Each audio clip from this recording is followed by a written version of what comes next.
I got my like this email with this old key thing. I got that within like 20 minutes. Yeah. They were like, it takes an hour to set it up. But then it says here.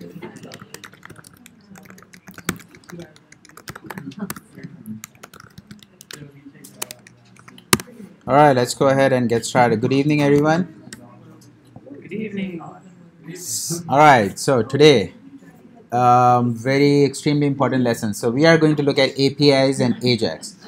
But before we get into it, let's start with a quick warm-up exercise. In this exercise, I want to refresh your memory with JavaScript objects because today that's all we will be looking at. So let's look at this one, and we'll do this together. I don't want you. All right. So what this is, make it big. So I have a object, all right, on the screen, a customer object. It has many attributes, all right, some strings, numbers. I see another object. I see an array. Okay. So what it is saying is, the exercise says you have to solve these 5 steps, all right? So the first one is log the first name using console log, okay? So we'll do this together. I'll pick on you guys and we'll do this one. All right, Geoffrey, let's start with you. Okay, so the first step, it says I need to find the value of the attribute first name. I know this is difficult, so I'll do the difficult part and I'll leave the easy part to you. All right, so I have done the difficult part. Now Geoffrey is going to help you with the easy one. So Geoffrey, I want to console log the first name. How do I do this? Customer dot first name. There you go. See, I told you. I can code. Easy. Hold your horses. No. I won't. All right, looks. Officially. Okay, there it is. So I have the first name. All right, Geoffrey, pick somebody from the second row. Me? Blair. All right, console log the last name. Would that be customer dot last name? Customer dot. You don't seem sure. Was that a question? Yeah, was that a? I'm wrong. All right, Blair. Pick somebody from your third row. Log the state of the address below. Roland. Let me do the difficult part for Roland too. All right, Roland. Log the state of the address. So. Customer dot address dot state. Customer dot address dot state. Okay, awesome. Everybody good? All right, Roland, pick somebody from the fifth row. Let's see, log the home phone number below. Who is it? George, okay. I did the difficult part. So Customer dot scroller.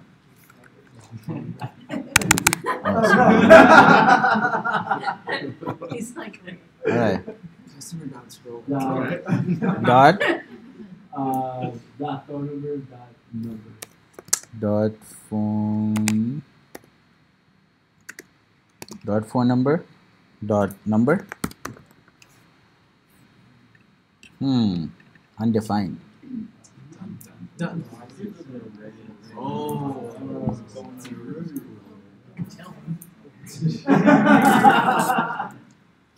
His phone number. George, what do you think? Why is it undefined?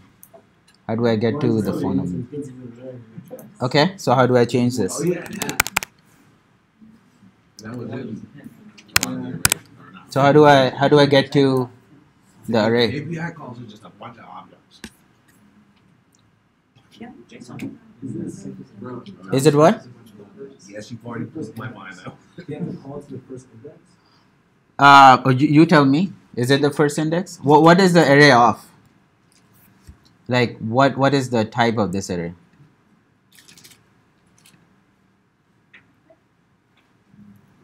Like, is it an array of numbers, strings, bool? Curly brackets, right? What are these curly brackets represent? What does these curly brackets represent? Objects. So it's an array of objects. Okay. All right. So so you're right about the index. So how do I access which? What am I trying to get? I'm trying to get the home phone number, right? So what is the index for this object?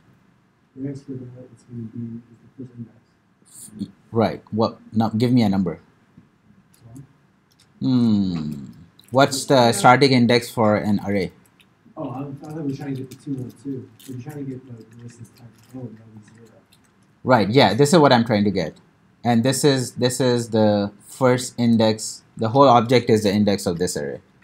All right. This is an array of objects. So this is the first object inside the array, and this is the second object inside that array. So I'm trying to get the first object. So what would be the index? 0. Okay. So now I got the index. Now what do I do? So you see, I got the index. Now it gives me number and type, but I just want the number. So this is good progress that I'm able to get to the index correctly, but I still want the number out. I just want the number. How do I access this number? Now I am here. You had it right the first time. You were just missing this index thing. Oh, so it would be 1. It would be what? No, the previously, what did you say? Dot number. So you were there. The only thing is that we had, it's an inside an array, so we need to go inside the array first, all right, and then find out the attribute that we are looking for. Okay.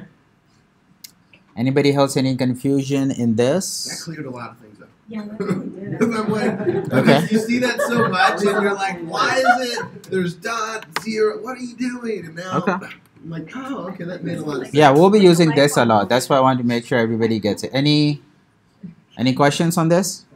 Yes, George. Take a step back. So, Okay, good. So console log goes to the variable customer, and then we go to the phone number.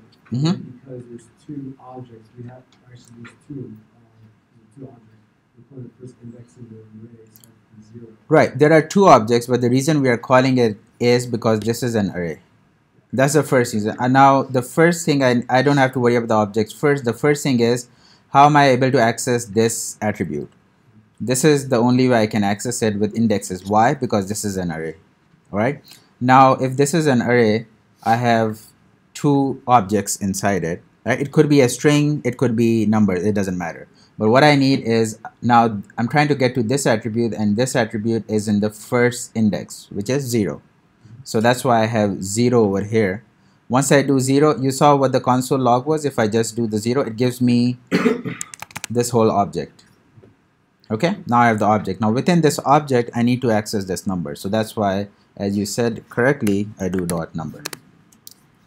Okay. Does that mean that the two objects are number 1 and 2, like elements, 1 and element 2? Yep, exactly. Element 0 and element 1. If to be technically correct, yes. Sure.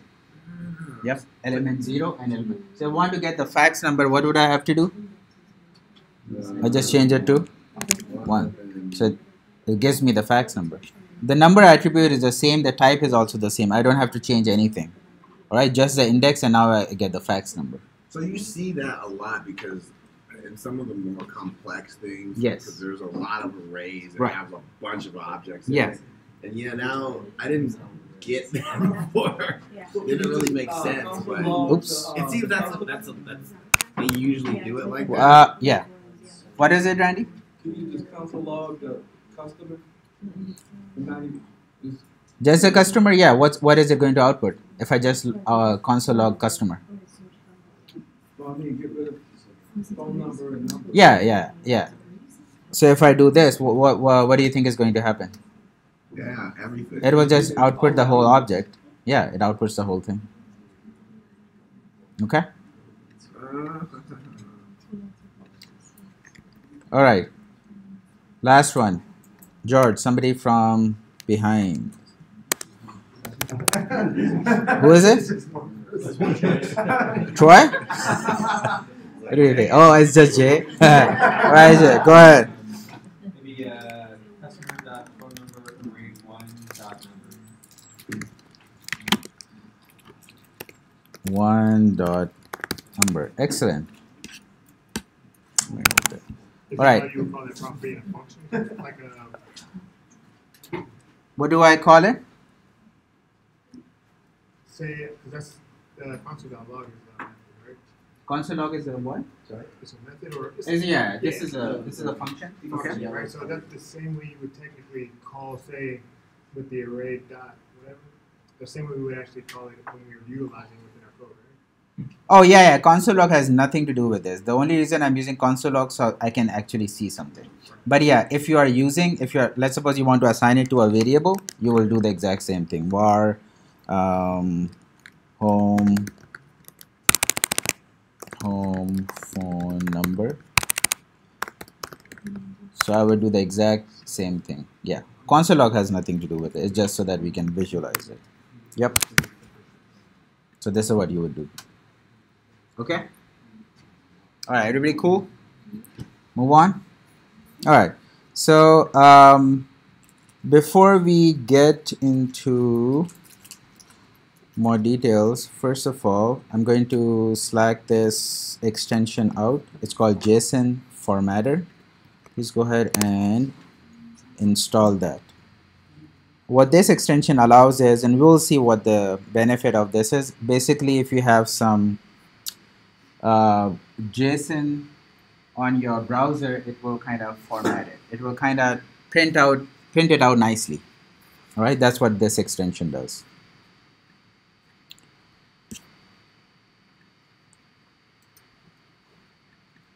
And then below this extension link, I'm going to output a website called NYT Scraper.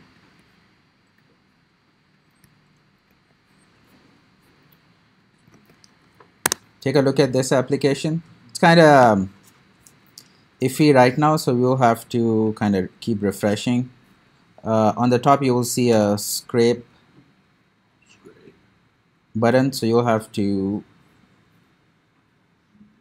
press that to get some news articles.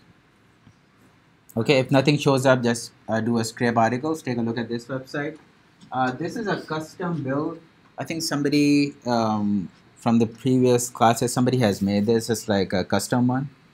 Take a look at this and try to understand what's going on. When you press scrape new articles, what happens below?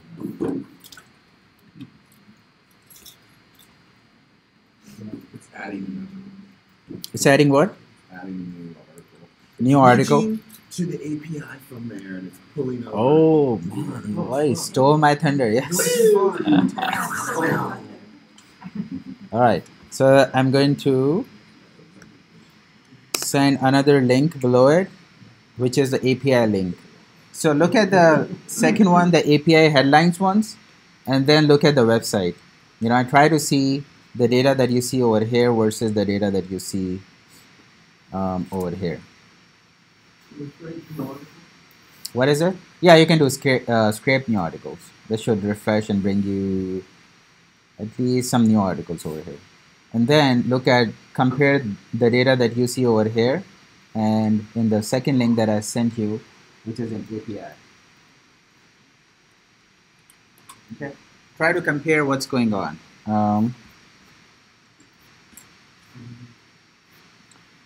Like this thing, the text over here, what does it correspond to the text over here? Okay, and then the subtext over here, what is this corresponding to? And this one. Literally just matching things together. No. Yeah. I mean, only just like I help, not help, but we were having to use dynamics, and we were doing an API to like a medical record thing. So they had to talk to each other, and I had to go and say, look, here are the fields that I have in dynamics. Right. And they had to show me here are the fields that we can match up, that we can pull this information through. Okay. I mean, that part was easy. I'm sure it's a little bit more complex, but well, not necessarily complex, but do you see the relationship? What's going on over here versus what do you see over there? What's the relationship? between this and this? Well, I think like the ID is like a unique ID for each article, and then the Okay. headline is the headline. It'll have a little summary. Okay. People can put in the URL and then the date. I don't know what the V thing is. What is it? The thing at the bottom. The V? Yeah, I don't. Yeah, I don't. That's okay. We don't have to worry. But okay. Do you guys see what's going on? Do you see the saved one? What does the saved correspond to? If you save the article. Jay? If they saved it, so if you hit save article, it'll probably go to true. Yeah. Excellent. Boom. That's a good observation. Yeah. And you guys see that the headline corresponds to whatever the headline over there is, and summary corresponds to that. So, what can we conclude from here? That when I call this website actually is getting this, and then they are parsing this and showing it over here. Okay? And why do I say they are parsing? What is this? This is an object, right? And what is this? An array. So you are getting basically an array of objects. Just we did the phone number one, right? So I'm parsing through this array and I'm pulling out these attributes from it, just like we do it in objects, right? I could copy this, put it in my JavaScript file just as the phone number one, right? Just like this. And then if I want to access the first headline, I would do 0 index dot headline. If I want to get the second one, I would do 1 index 1 and the dot headline. Okay? Right? Yes, Dante. Is yours just show up like that? Is mine what? Because mine's not sectioned out. Mine's Some just of kind those buttons on the top right. Yeah, did you do a parse one? Yeah, did you download the JSON formatter, the first link that I sent? So if you don't have that, this is how it looks like actually. This is how you will see in the browser. It's kind of hard for me to read, but if Okay, I can't. you see it, yeah, What kind of eyes? right. So if I click parse, this is kind of more nicer, and that's what the extension does. Do you have to download that? It's a Chrome extension. It will show up over here. Yeah. I need comfort. An animal. Okay. Now, all right. Any questions so far? We'll discuss a little bit in more detail. But you guys see the connection, and if I told you that you have this, how do you parse it? You guys get the idea how you can parse this and get the headline out, or the summary, URL. Well, parse just means pull the info. Hmm? What's that? Get it? Yeah, just like this one. If I said console log this, right, and if I gave you the same thing I copied over here, you should be able to get the headline. How would we be able to get that without knowing the array that, like, the name of the array that it's in? And the API, I'm sure on the New York Times has things that match up with it. Okay. Yeah. We just have to like match it up to what information that you can Good. put. Good. Yeah. Good question. So Laura is saying, how do we do it if you don't have the array name? So you see, there is no name over here. But if I copy this, right, and put it in my file over here, right?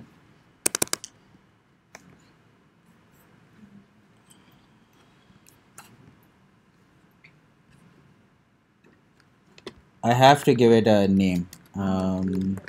Yeah. News.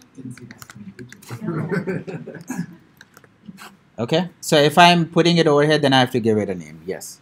So if you have this, you can parse it and get it out, right? But we'll see. Usually this is not the case. You won't be having this in your JavaScript like I have it right over here. So by the end of this class, we will see how to read this data and then how to parse it. We'll see that. But you get the idea that if this was a variable, you can parse it. Okay.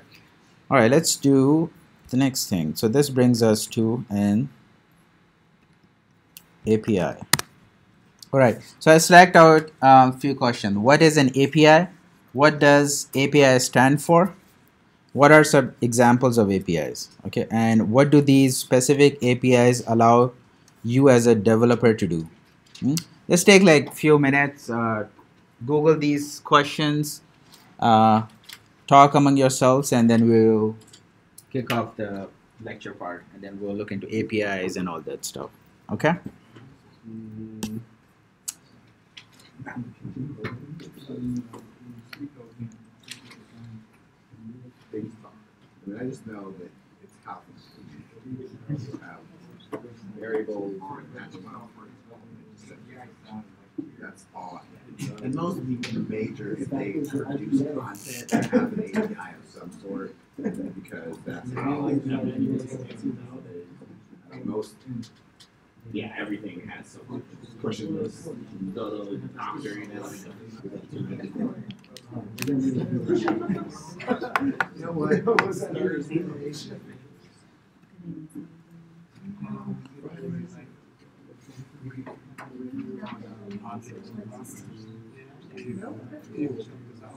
Next day. Who's that on Friday? Like Friday was.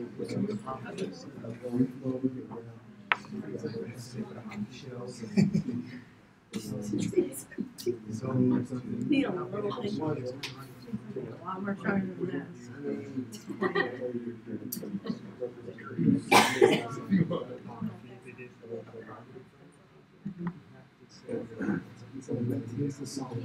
You're like an API person. That's another career path. Integrated things. They started. They had some programming knowledge, but I mean, that's kind of all they did now. API stuff. That seems like once you learn code, it kind of opens up a lot of different doors. All right, so yeah. Oh, I thought you had a question. No. All right, so who can define API for me? Kyle, all right, go ahead. All right. Mm-hmm.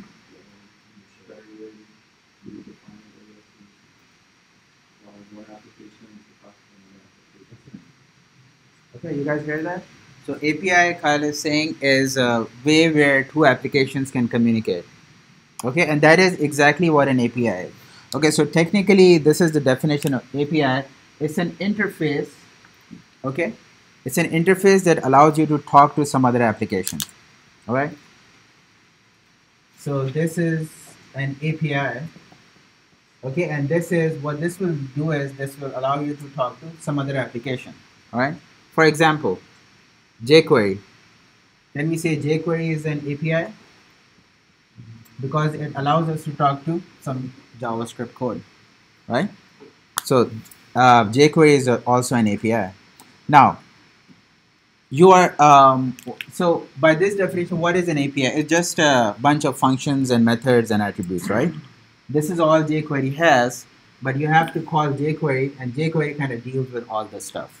All right? Yes, George. Bootstrap is also an API because it lets you talk to good question. Yeah. What else? Even the functions that you guys are writing, right? I saw some people have this function called start game in your homework, right? What does start the game do? It has some code behind it, right? And it starts the game. When do you call this method? You're calling this method in document.ready somewhere, right?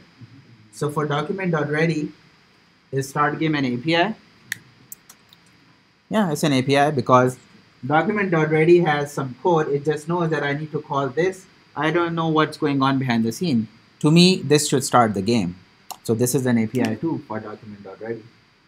That is the technical definition of API. It just allows some communication between two applications or two programming code. It could be anything. Okay. Now, yes, ma'am. So for that definition, it's all start game the API, or Yeah. just knowing what it's expected input and what the output of it. No, start game itself would become an API. Yeah, and whoever does the API, they create the rules. All right, these are the whoever creates this API is defining the rules. So for start game, you created an API called start game, and let's suppose you are expecting a parameter over here. Okay. Right, so you are setting the rule that, hey, if you want to use my API start game, you need to pass something over here. Otherwise, it's not going to work. So you are creating that API and you are setting that rules. Okay. Now this is what is a technical definition of API. What you guys will hear APIs web-based APIs or REST APIs. I'm not going to go through defining this word yet. We'll see at some point. But in your experience, when you encounter an API, when somebody is talking to you, they'll be like, hey, you want to use this API or you want to call this API. Most of the time, they're referring to a web-based or a REST API. This is what they're referring to. Okay. The technical definition of API I already explained. But in our world as a front-end developer, when you talk about APIs, this is what we are talking about, right? They follow the same concept, but a little bit different. I'll explain what they mean, okay? So from here, I'm going to just shorten this and call these as an API. So every time I'm talking about an API, I'm talking about a web-based or a web API or a REST API, okay? That's what we are going to be referring to, and this is what we'll be using also, okay? Now, what is a web API, or simply said an API? So I said an API kind of is a mode of communication to some other application. Now this is your API, okay? The web-based API, the REST API. It communicates with another application. In this case, any guesses what that application is? The what? Web server. What else? The DOM. Who said the DOM? DOM. Okay. Huh? I was gonna say, goddamn. Google Maps. That's Okay. Browser. Browser. So what these APIs are communicating with is a data source or a database. Okay, this is what these APIs are communicating with. All right, web server and all those stuff, everything is the correct answer, but on a high level, there is a data source or a database basically behind every web API. Okay, and what is the reason? This is your website or a web app that you guys are going to create, and you need some kind of data. All right, we don't own that data at this point, right? We don't have any related data. Okay, we need some data, and somebody else has that data stored somewhere, right? And they are saying, hey, you can use this data, but you have to go through this thing, and this thing is an API. You have to talk to my API, right? And then I will give you that data. So what you do is you communicate with this API, all right? And you say, hey, I want something. I want this kind of data. This API knows how to talk to this, all right? The data source. This data source is never exposed publicly anywhere, okay? It's kind of hidden behind this layer, all right? And then what this API does is it goes, does its magic, gives you the data back. Okay? Yes, George. Can I what? To get access to the main content we're talking about, like Uber and Google Maps, for example, where the API, where Google Maps is the API, Okay. and Uber's like the web app, Right. and then Uber's not really exposed to the data source. Right. Exactly. So what George is saying is example for Uber and Google Maps. So what he is saying is in Uber, they are using Google Maps. Okay. And how are they using Google Maps? Google Maps has an API. Okay. Google Maps has a data source. They have all kind of map related data, right? And they are saying, hey, if you want to access our data, this is our API. So talk to our API, and then we'll give you the data back. So what Uber does is it calls these Google Map APIs, which APIs get the data and send the data back to Uber. Okay. Yes. Do they sell that? We'll get that. We'll come to that. That's a good question. Yeah. So data is power. That is valuable. That is valuable. Today's currency is data. How much data you own, that's how much richer you are. So yes, they do sell that data, right? I mean, why would they give it for free? Right? Google makes, I mean, Especially stuff like Google. that. Yeah. Like, Yeah. they have so much data on a lot of Right. things. And if you tap into their API. It depends on how you want to use it. Right, right. You can, you know, Again, as Geoffrey is saying, it depends on the usage. All right. What they do is, if you are going to use Google Maps API, it's free for you. Right, free for the class. I can go and start using Google Maps APIs. It's for free. What they charge is if they monitor the traffic, how much you are hitting their API. If it goes above a certain threshold, that's when you start getting paid. So Uber is making like millions of calls to the API. So yeah, they have to pay something up. Okay, so that's how what they do is. So the APIs give you access to data that we don't own. Okay, so as a web developer, as a front-end developer, knowing about the APIs, how to use those APIs is like the bread and butter. All right, I mean that's the daily kind of a task of a web developer, that they need to know how to contact, how to get this data from the database or the data source using the APIs. So what you do is you need to understand the documentation. You need to understand the rules that that particular API is setting. So for example, Google Maps. Right, so we need to look at the documentation and understand and try and speak the same language that Google Maps API is expecting. All right, the creator of the API is the one who sets the rule. So Google Maps API has set certain rules that, hey, if you want this data, you need to talk to me like this. All right, send me this, then I will recognize this and give you the correct data. If I don't speak the same language, you're not going to get the data that you're expecting. Okay. Now, if you notice, I use the word web developers or front-end developers. All right, you guys are right now in a full stack course, right? So the reason I intentionally call you guys a web developer or front-end, because right now we haven't gone to the back-end part, right? At this point, we are using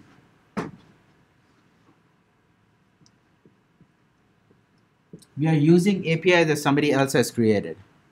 Right? At some point, at a later point in the course, we'll be creating these APIs. Not these, but you guys will learn how to create an API. And that's the job of a full stack developer. They're not only they know how to use an API, they're able to create an API. Okay? If you think using an API is difficult, creating one is like 3-4 times more difficult. All right? We'll get to that later. That's why it's later in the course. Okay? But you guys have been creating APIs. You're writing your function, that's kind of API. It's kind of similar pattern. Okay? But for now, we need to get expert in using APIs that somebody else is creating. And what's the best way to understand or use an API that somebody else has created? Use it, but how would you know how to use it? Read the documentation. All right, excellent. So every API has its own. You heard of this RTFM? Read the manual. That's it. I'm not going to repeat it. It's a very popular. This is what it is. So read the documentation, please. Well, okay, like a question. Yes. Just doing things like I had to get on, use Facebook's their API, and go through the whole developer thing. Yeah. Just because to have some apps talk, and so essentially it was really hard and it seems harder than it needed to be, but because it was literally just to say, okay, if I put a post on Facebook, I want it to go on to Twitter and to Instagram. Okay. So I didn't see the back end, but essentially it's just matching whatever variables and pushing them over to the different parts. I mean, that's it. Yeah. That's similar to that kind of. Right, but how do you get that data? Yeah, that's what. Right. All right. So, any questions on the architecture? Then I'll get into the technical details. Everybody got what web APIs or APIs are doing and how do you use it? So now we have like thousands and thousands of APIs out there, right? People have a lot of data. They have realized that you can make money by selling that data, right? Selling your data. So they have started creating APIs, which you can access it, right? Usually, for our case, you will see that most of the APIs are free, all right? You do have to sign up for it, okay? And this is how they keep track how much traffic you are generating, all right? Some of them don't even keep track of that, so you can find those also. But usually for a small data set, it's free. Like, as I said, if you look at some of the pricing, like they say that for 10,000 hits per day, it's free. But if you go over the threshold, then you have to pay to access that API. And how are they keeping track? They make you sign up. They give you something called API key that's personal to you. And whenever you make a call to their API, one of the requirement is that you send that API key. And that's how they identify who's calling. Okay? All right. Is Zapier just one big API? What is it? Zapier? Zapier. Well, I don't know what like Zapier It's like if this then that, but yeah, because you can connect a bunch it's of like an different automation tool to link Hmm. different things together. Okay, Yeah. I'll look it up and see what it is. Could be. It has a web API. It's like Yeah, anything that has a web API kind of comes under this. Okay. So I guess Now- it's just like the middle point, and then you just connect. It's just middle. that hooks into Now, other when I things. say they are communicating, you call an API and then you get some result back. You get the result back in JSON or XML format. These are the two formats that run around the web that you are going to get. All right. We won't talk about XML because that's kind of getting almost, I won't say eliminated, but kind of went down in popularity. Any API that you are going to use in this class or outside also that you will look, all of them give you back a JSON. Okay, so we'll talk about JSON more. Now, what does JSON stands for? JavaScript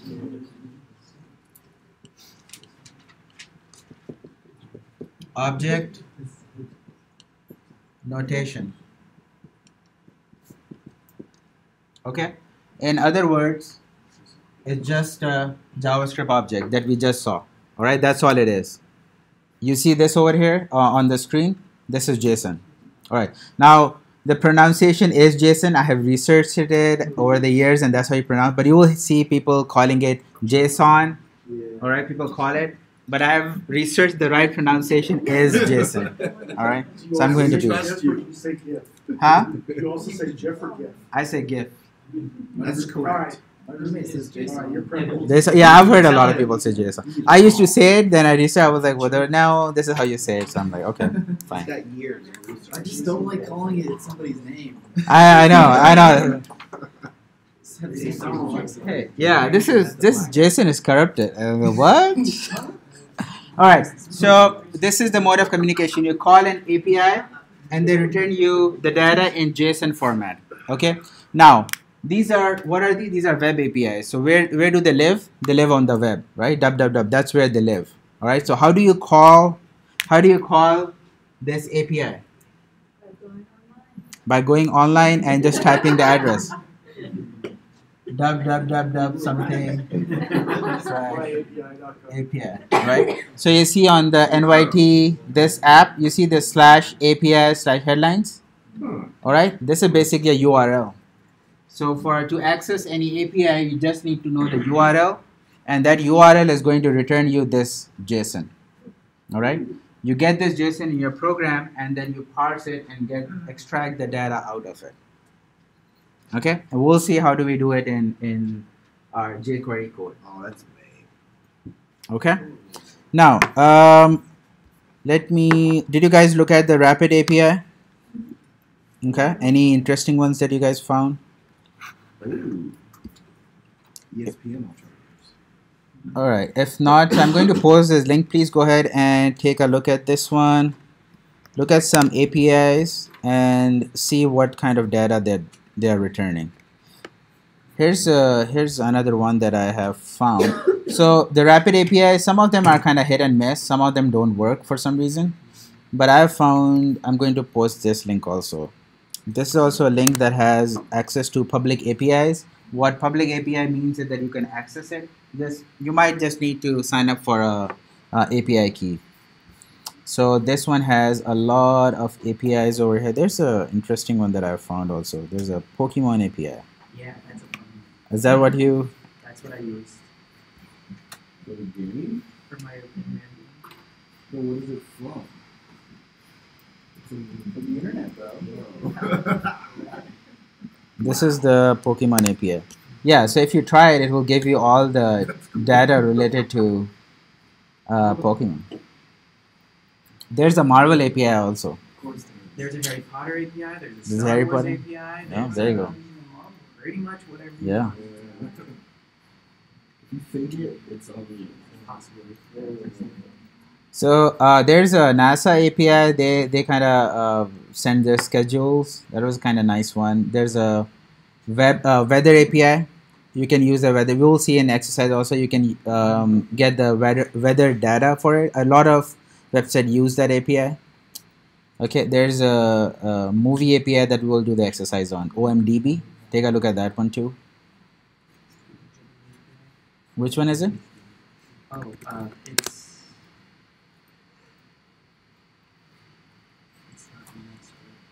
Facebook API. There's a JSON porn. Of like every porn director. That was great. I mean, I just wanted to see a porn have that. I mean, they are one of the most trafficked sites in the world, people. Don't try to. Don't try to justify. Yeah, Don't try to justify anything, Joffrey. Like it's okay. It's okay. I just Like, wanted it's fine. Do what you want to do. It's okay. I first went to ESPN, but their business was yeah, I did. Disney to porn, just like that. Hashtag Joffrey.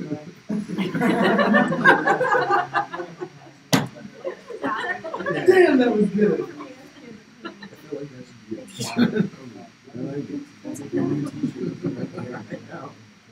Disney porn. Hashtag Joffrey. All right, can we look at some PG-13 APIs, please? Bring it back. All right. This is being recorded, right? Yeah. Oh, I forgot. Oops. Okay.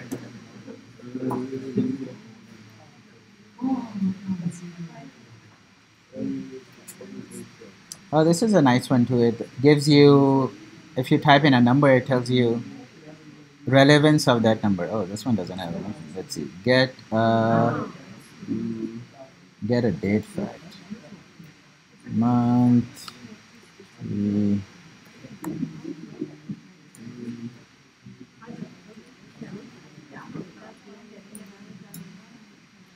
Like, oh, I guess they do.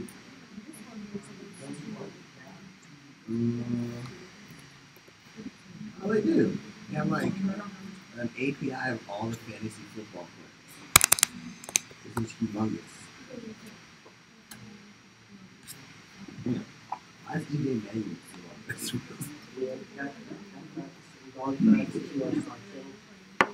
Did you add it? Put it in the. Someone might add it to the website. Oh, the. So we get random dog facts. Oh, really? And we have that. Maybe put it on hash random. Just don't put it on Thursday class.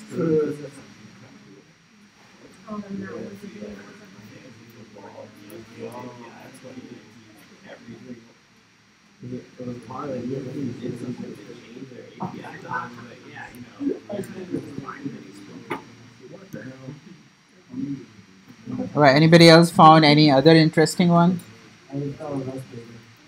NFL rest data. What? What is it for? NFL players get arrested.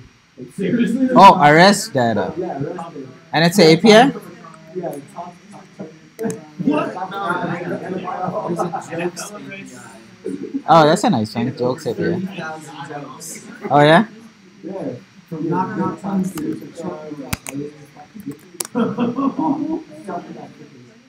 what? My back is. My favorite kick.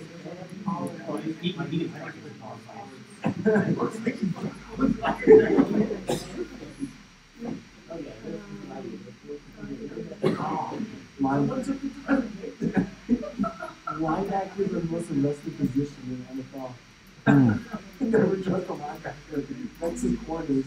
It's all because you're talking about it.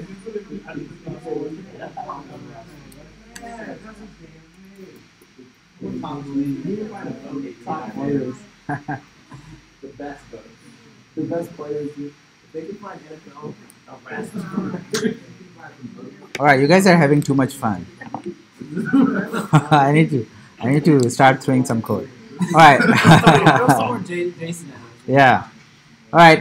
Any questions on the architecture? Or any questions on APIs before we start looking at the code? Everybody kind of get the idea?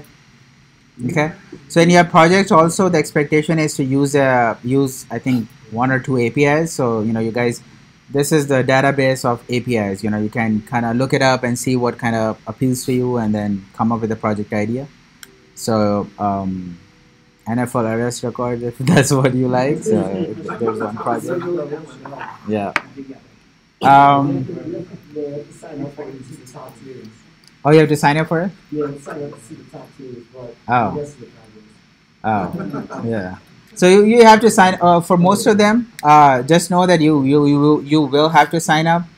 They'll give you an API key, and that's the only way you can use those APIs. So choose some API that you like and sign up and kind of look around. But you guys went to the Rapid one. Did you run any API? Can you see the JSON response they're generating?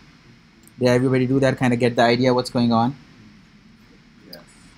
Like this one, if I'm running this numbers one, it gives me, looks like 4 attributes: text, number, found, type, and gives me some fact related to any number that I type in.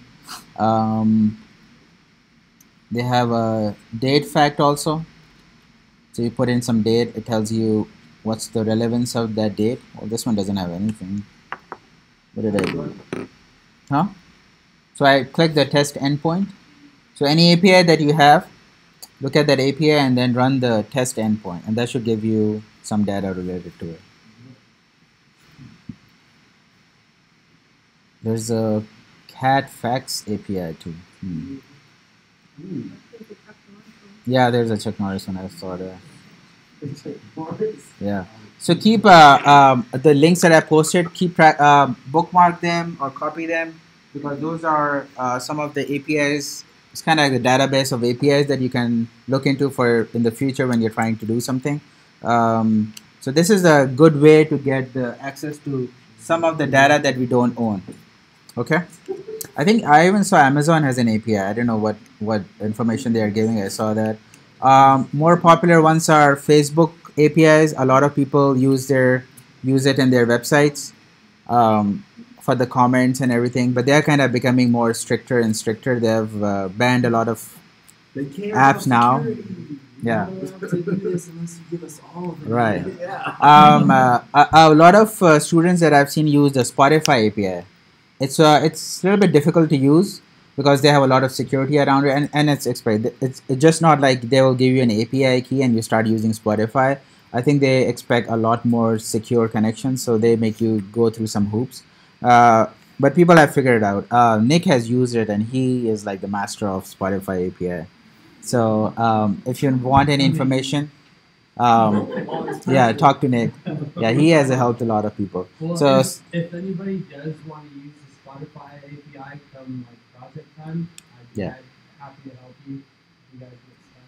So, yeah, I've seen want to use it. It's right. Just they always get kind of stuck behind the right. security of them. Yeah. So Spotify is a good one. I've seen people using the NASA one, as I said. Weather API is popular. Look at there a lot more. So anyway, look at when project time comes, look through the APIs and see which one appeals to you. You can build your project around those APIs. Okay. So let's go ahead and look at one particular one, and that's what we'll build off. We'll start writing code. We'll start coding using that API. And this is movie API. So I'm going to select this site, take a look at this, discuss with your partners, neighbors, kind of go through it and try to understand, look at the documentation and see how you can get the JSON back. All right. So before you begin, they're expecting a key. So I'll give you the API key for this one. Everything else you will have to sign up. I won't give the key out. For this one, you can use the key or lowercase trilogy, TRILOG. Okay. So use this API key for this website OMDB, and make sure you understand how you can get the data back. All right. So go through the documentation, and then we'll come back. We'll start writing some code. We'll make sure we understand how to use this API, and then we'll do some exercises based off this API. Just as a small side note, when you guys use this OpenAPI API, so the Trilogy API key is like it belongs to Trilogy. So don't like sit there and like request like 10,000 requests because they do have a limit. So and it's for all students and instructors too. So just be mindful on how many times you use it. Now you can use it for a couple of requests, but yeah, if you are using project or something, it would be preferable you sign up for OMDB and get your own API key, so you can use it freely. You can use it for activities. Yeah. Use it for Right.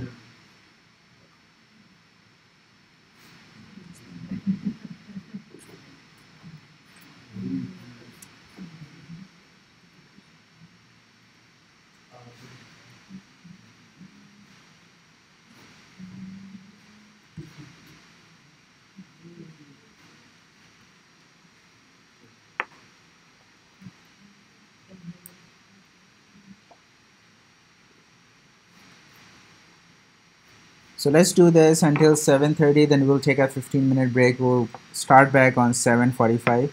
But make sure you guys understand how to use this API. Okay, what are the URLs? What URLs do you have to build to make sure that the data you get back, all right? And they have all these, you see these things? These are the options that they are saying. They have examples over here. Try some examples, make sure you understand. What we are looking is, how do you talk to this OMDB API? That it gives you the data back.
And when I say generate the right URL, you should be able to copy that URL, put it on a new tab or a browser window, and it should return you a JSON.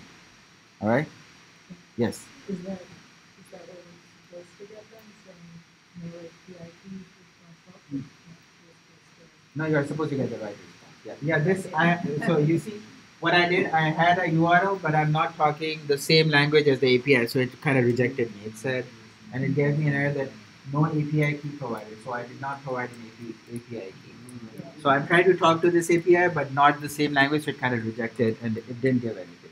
So you guys need to look at the documentation and then fix that and get the data back. Yep. Very important.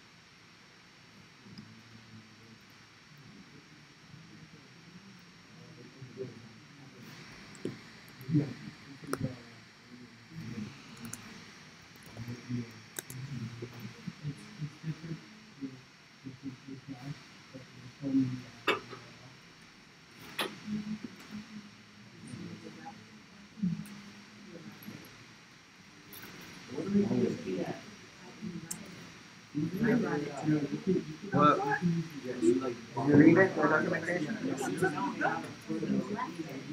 It doesn't tell you where to take it down. I'm taking the duck now. Where? What? So where are you looking at? Oh, okay. Did you see the usage section? I don't know It what doesn't tell you where the API. I felt. The usage section. It doesn't tell you. Staring at me. What does it say? Learn something. Okay.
So I got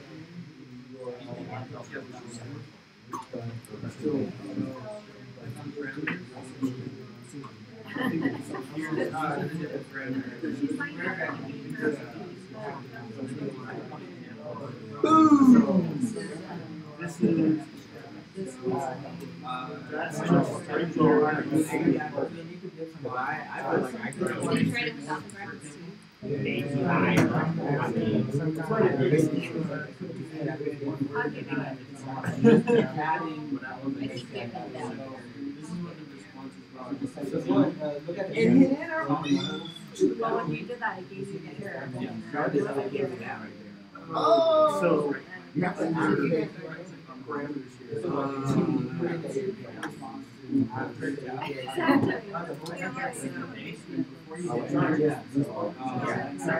You can sign up for any. You can sign up for any.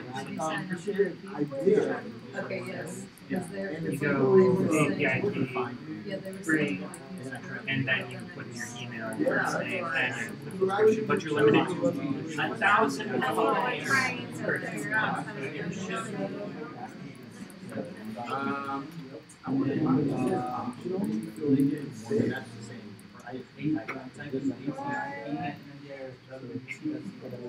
Yeah, so type in API key.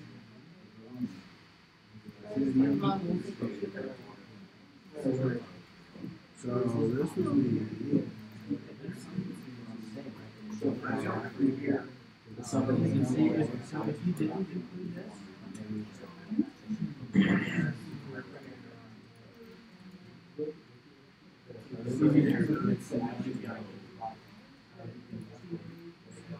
so this is what it should be.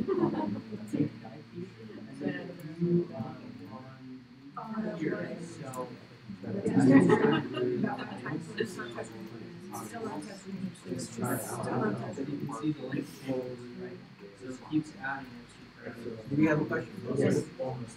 So, you know, I took, we were on Yeah, the yes. OMDB site. Right, And so then, you and get very, then very went down specific or you can get very, to very generic. So the you can look bottom, at movies went down to where from it had the 1990, two you can look at movies.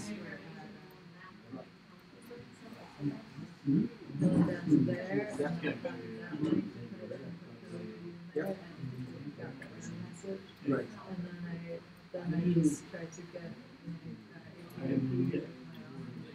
Like, So what's the URL that you are using?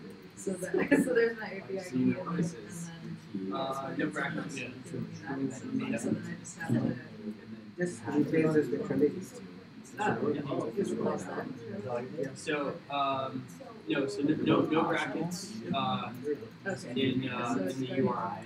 So in here, so we're Yeah, put trilogy one. Add a one. So if we go to Okay. So then you just have Yeah. So you have to, Oh yeah, you have to.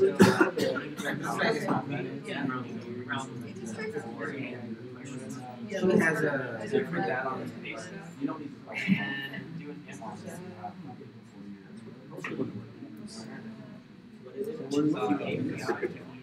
No, I did the same thing. I didn't read that. I just Somebody tried the poster one? The poster API?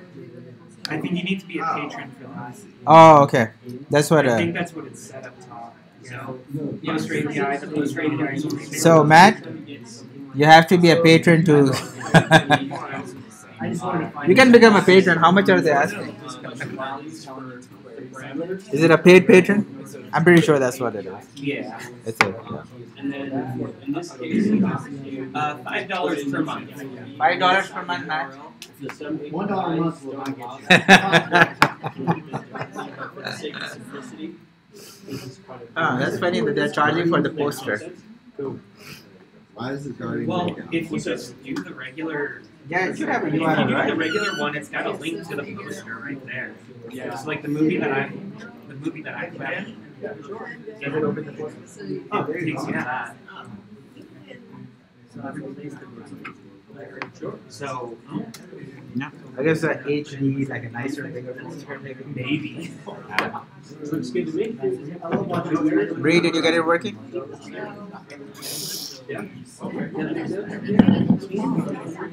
Reggie, did you?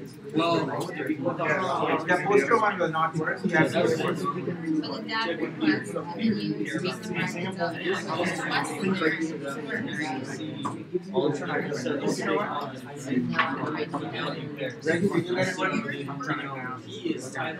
that, after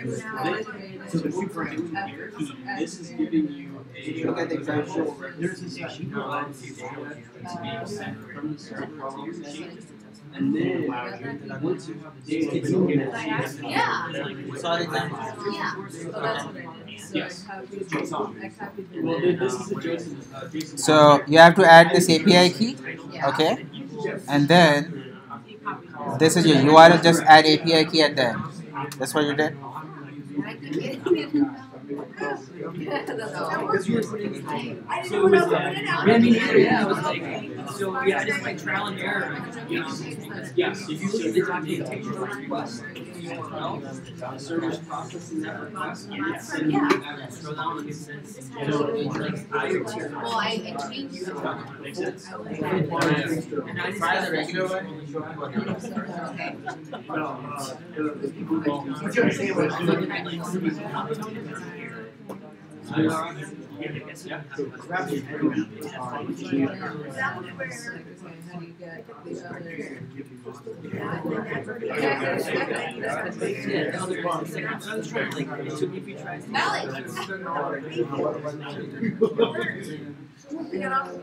Did you guys get it working?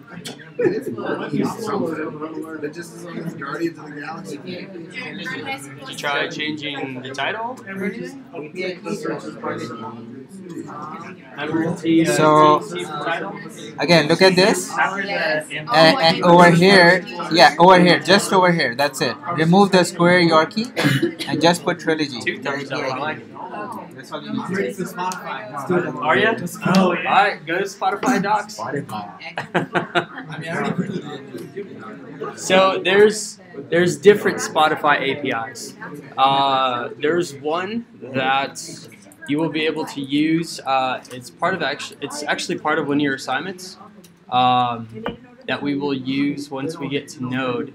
But there's also another Spotify. Alright, so we are on a break. We'll start at 7:45.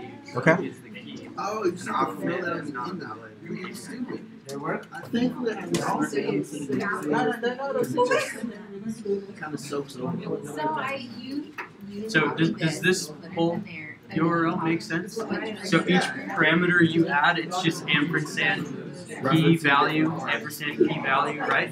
So, can I add one? Sure. Look, all the parameters are down here. So if you scroll down.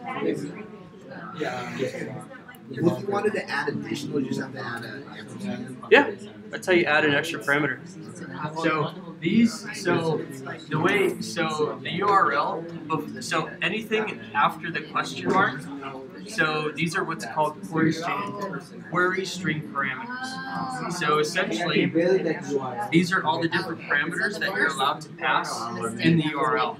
And to separate them, we use the ampersand symbol to separate key value, key value, key value. And then look at these things. These are called parameters. Yeah. That's see, so makes sense now.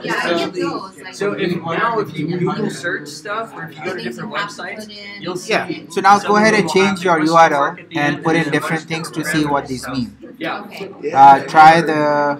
I mean, I do some parts where if it's calling from a Well, you don't have if you know the IE or type the type, maybe the year. Try to change some URLs and see how it works. Okay. Dude, I'm good with this now. Let's Try S after the ampersand. Yeah, so the searching. That's search. Are you showing record? Search from But I guess that's for contact with that. Yeah. Whoa. That's exactly what It's literally search the There is a limit, but it should give you back like 50. I think at the most or 100. Yeah. Yeah, it should. You're on the right track. Otherwise, but it should. No, this is 80. Your total results 80. Right, is this like the raw format? That's probably part 2 or something. It's like Oh, it might be the ride.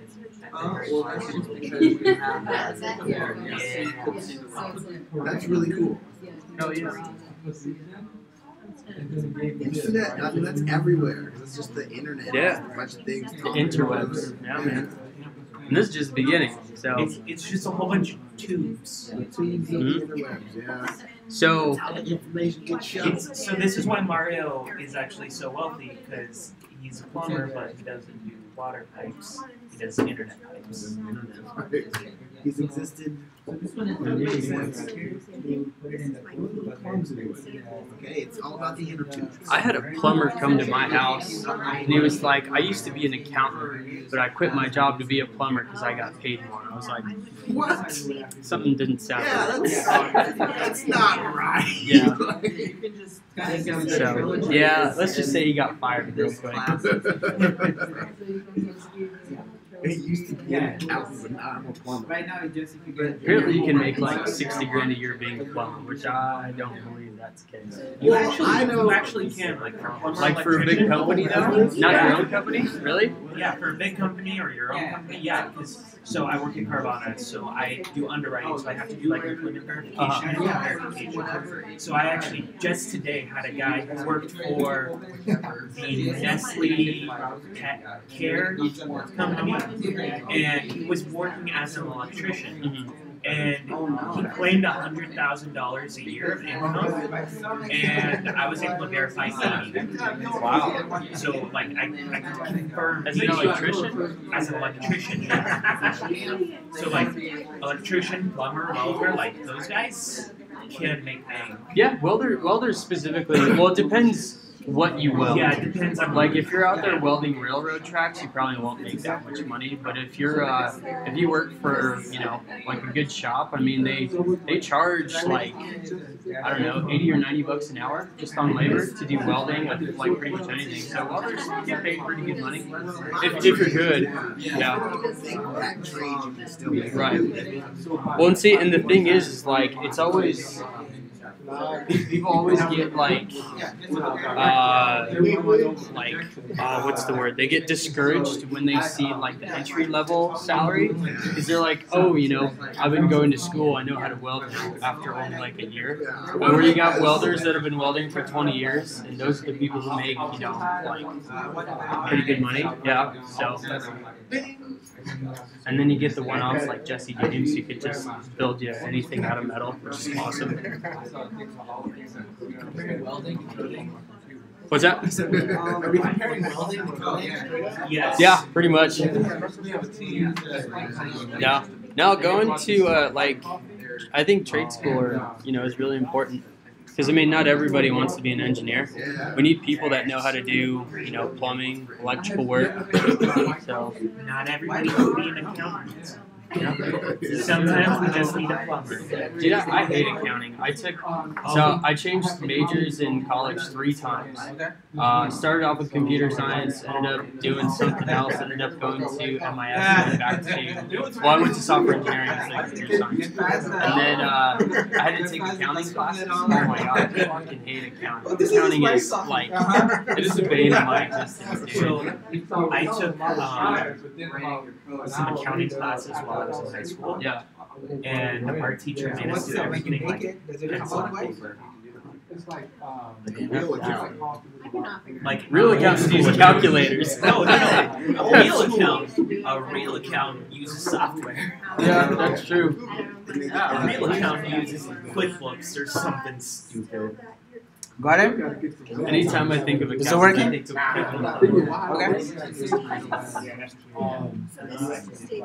Right, but I did it the way that you. I did learn how to use Excel pretty well from that course. Yeah? Oh, I bet. Excel actually is a pretty damn powerful application. I'll give that to Microsoft. They nailed it pretty well on Excel. Did you ever get to play the flight simulator that they hid in Excel? No. I did. Not currently, not now, but there used to be. Yeah, in a previous Yeah, version. they had a bunch of Easter eggs like that. Like, there's another version of Microsoft Office where if you did like certain key combinations, either in Excel or Word or something like that, you'd basically like walk into like kind of like a room, and it's nothing but credits of the actual programmers that developed Office because they didn't get enough recognition. So they basically put that into the That is program. cool. I didn't even So, yeah. Developers do that all the time. Oh yeah, a bunch of Easter eggs, dude. Microsoft is so Rockstar is huge on Easter eggs, dude. Like especially in like Red Dead and Grand Theft Auto and stuff. They're huge in Easter eggs. There was a game company that decided to like fire all of the developers like right before, so they didn't have to pay them like bonus or something, and the developers just went in and they like made this giant Easter egg in there, like that everybody found, even like within a year, that just like exposed like what the company did. Oh wow, that's pretty cool. Oh, it was because they didn't want to put the developers' names in the credits. Oh okay. So they fired like all the developers right before they released it. Shit. Yeah. Oh, Unbelievable. list of Easter eggs in Microsoft products. Wikipedia article.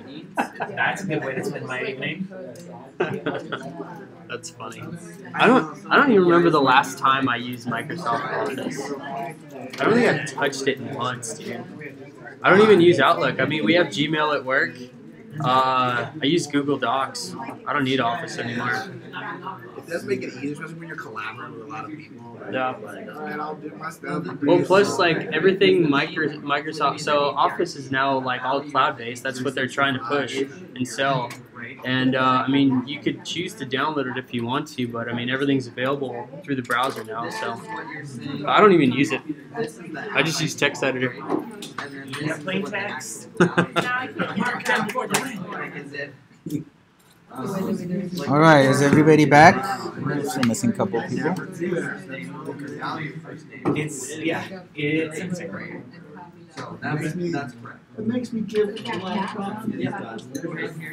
name is Yeah. the API key. They're just goofing off. The API key is this. But then again, that also means that you had an entire game on your computer when you didn't really have a lot of space on your computer to start with. Yeah, if there was like Yeah, It's so big. like why is Excel so bloated? I don't know. Maybe it's a flight simulator they put in there. I mean, that's just funny. Like, it makes me want to find that version and just put it on my computer and play it. same way that like response is the name and the value. Yeah. Area 51. I like that. I was studying today.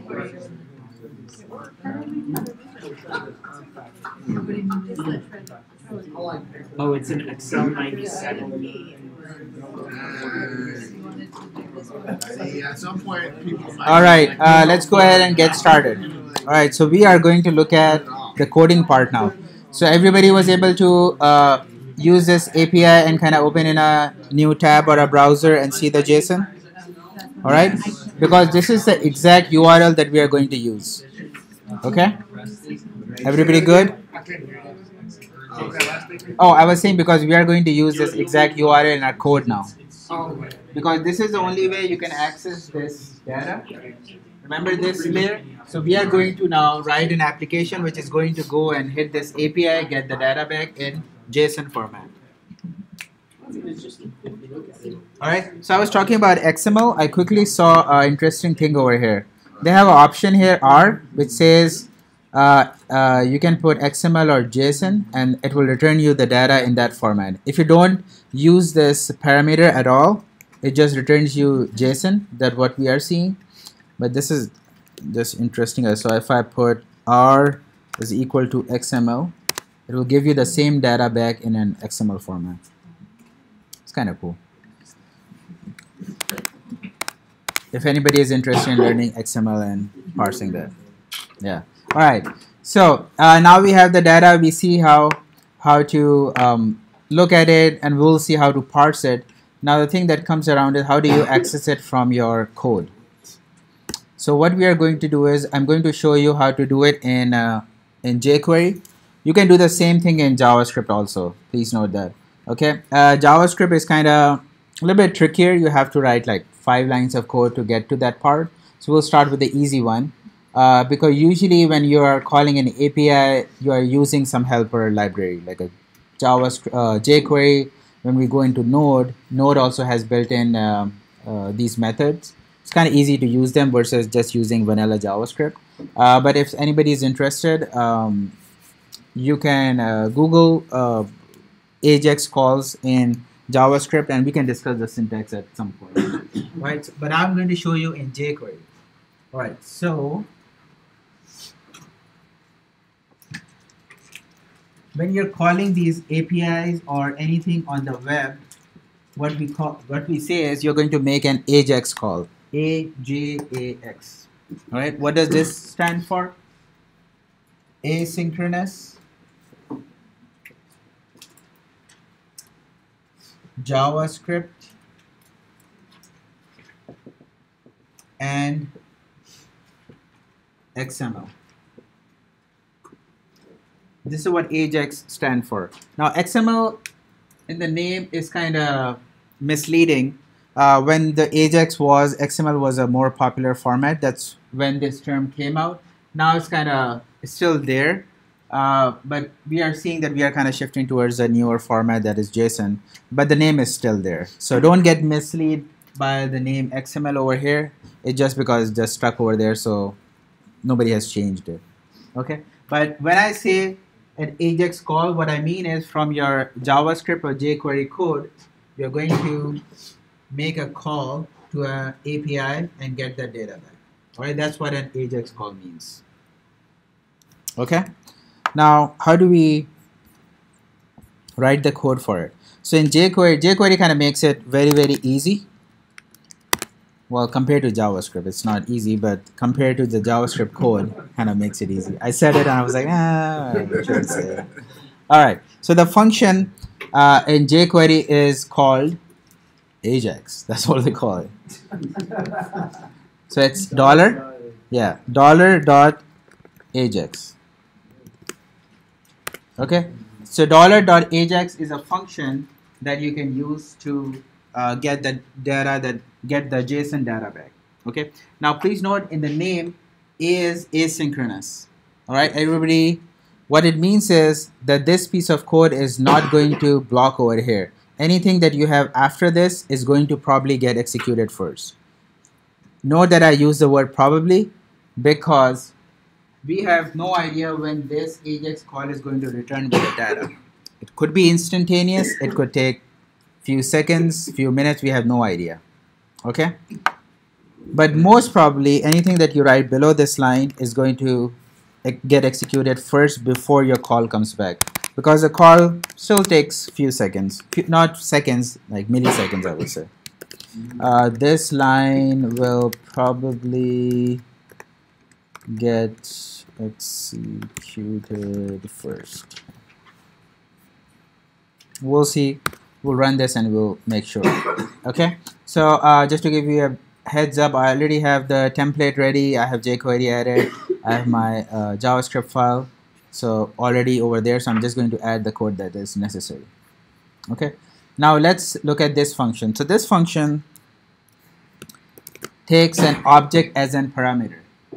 Okay, Ajax is a function which takes a parameter which is going to be an object or argument. I should say an argument. You have to pass in an object as an argument. Right? Now an object has properties. So this object has, if you look at the documentation, let's look at the documentation. Ajax jQuery.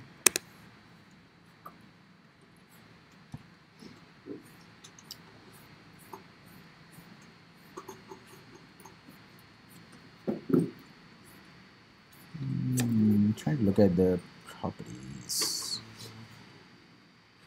URL settings. Let's look at this. Okay, so it has, this object has a lot of properties: async, cache, complete, content. But we'll look at two properties which are more important, and that will get the job done for you. Okay, the first property is URL. And what is URL? This is the address of the API which you're trying to call. Okay, remember these are all web APIs. So how do you access them? You access them through a website, basically a URL, right? So this Ajax call is saying, okay, I'm going to make that call, but what is the URL? Where do I go and find that data?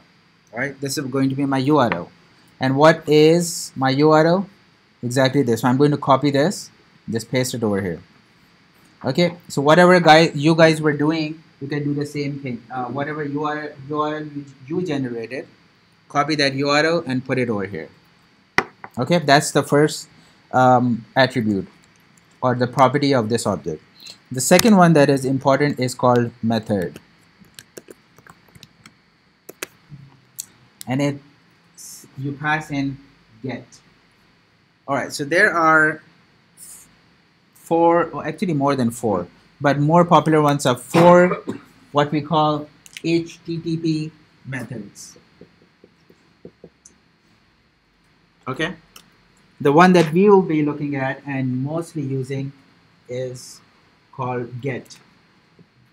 What this method is, what it says is that I'm going to go and get some data back. Alright, I'm going to go and get some data back. So what this is saying is that go to this URL, and what the purpose of this Ajax call is that I'm going to get some data back from this URL. Okay, so you have to specify what you're trying to do. There are a few more popular ones. I'll just quickly go through them, but at some point we'll look at them. Post method is you are telling the URL that you're going to insert some data. Right now we are not inserting any data, so we don't have to worry about the post request. The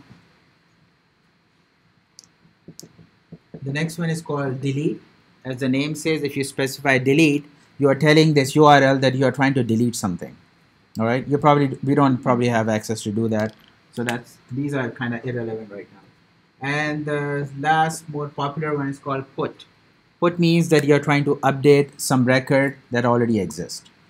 Okay, that's all for these.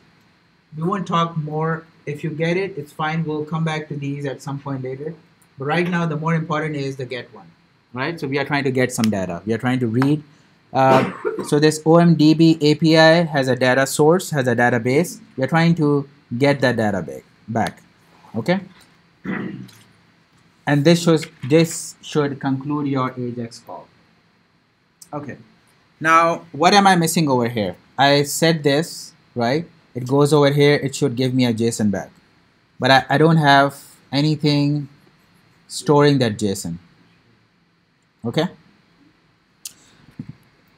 So, okay, this is a little bit confusing now. Okay. So, the AJAX functions have something called promise.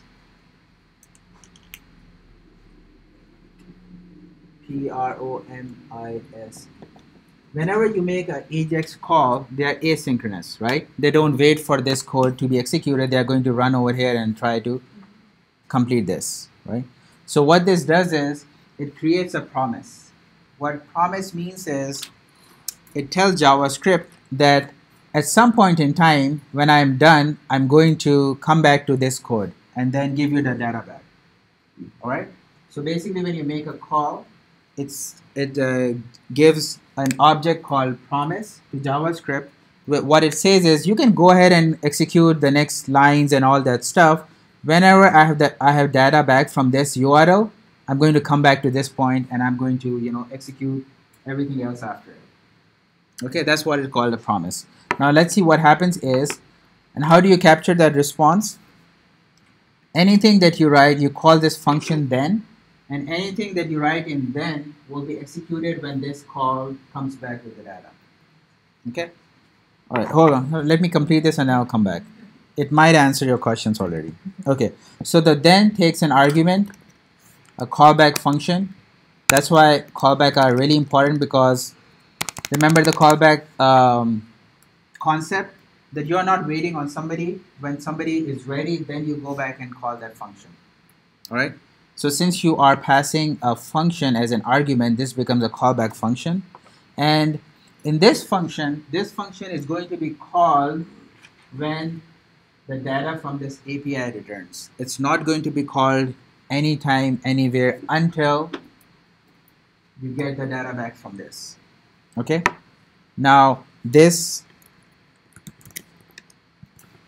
callback function expects an argument or a parameter. You can name this anything, it doesn't matter. But this is the variable, this is the parameter where all your data that is coming back from this is going to be stored. Right? Let me complete this and then you will see what's happening. So let's go ahead and console log this response. Okay, let's go ahead and run this and see what happens.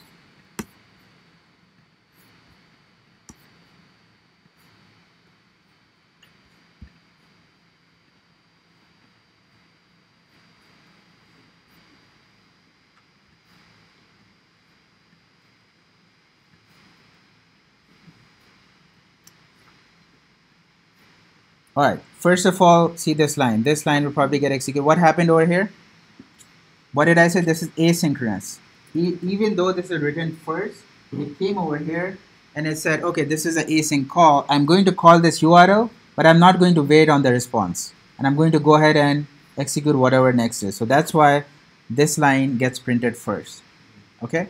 Now, this console log is the one that is causing all this data now. We're getting all the data back. Okay, why? What happened is you made this call, okay, and then anything that you are waiting, that when you get the data back, this is where the data is going to come inside this function, inside this response variable. Okay, and when I console log this response, I see that all my data is over here. And data is in a JSON format. Okay, like in JavaScript object. Okay, Ali, you had a question, and then I'll come to George. Okay, well, now I have another one. Okay. The response variable is like part of that function. We didn't make up that variable. It's like You use it every time. Well, I thought you said It could be anything. Okay, it could be anything. It doesn't matter. It has to be. So the only requirement is you have to pass in a variable. Remember, how do you create your function? You say function, you give a function name, and then you have some parameters, right? And when you're calling that function, you pass in that parameter. So a callback function is kind of different. What is a callback function? Callback function is a function that gets passed as a parameter to another function, right? So the then function is expecting another function, a callback function, which has one argument inside it. Okay, the name of the argument doesn't matter. You can put a response, data, anything. But this is the argument or a parameter that it's going to store the data in. Okay? Matt? So regardless of what you call it, it knows that parameter is going to be what was. Yes, it doesn't matter. Right. It's going to store the data in whatever parameter you pass in over here. Okay, you call it data, response, res, you will see different names. People call it res also. George, yes. Res, it doesn't matter. But the important part over here, you have to pass in a parameter. If you don't pass anything, what's going to happen? You won't have anything. It's going to say undefined. Okay? But the property of this is that the URL, when it comes back with a response, with a data, with a JSON data, is going to store whatever variable that you have given over here. Yes? Because there's more user information back, is that the reason why timers are very important? Exactly. It's the same concept as timers. Timers are also asynchronous. They don't wait for it, right? Same thing over here. The AJAX function is asynchronous. It doesn't wait for it. What it does is it makes you a promise to JavaScript that I'm going to come back at some point, right? But when I come back, what do you need me to do? So anything that is dependent on this data, make sure you put it over here.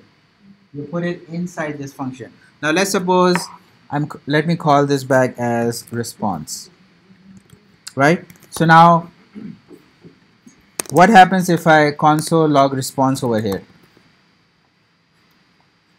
Will this work?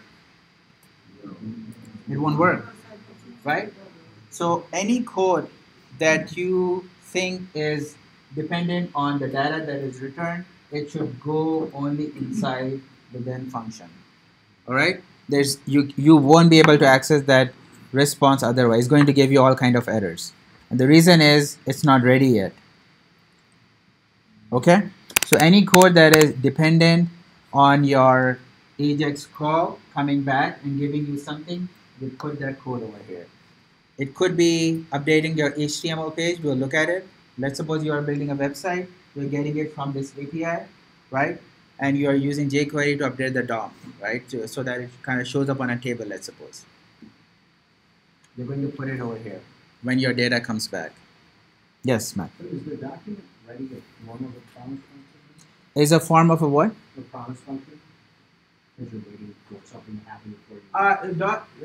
Document.ready is not like an async function. What it does is, I guess you can say there's a concept of state in jQuery. It kind of queries that state and checks that state variable to see if the state is ready in a very high level. So JavaScript on behind the scenes have a state variable. JavaScript will update it when it says, oh, now I'm completely ready and I'm good to go, and it will update that variable to true or something.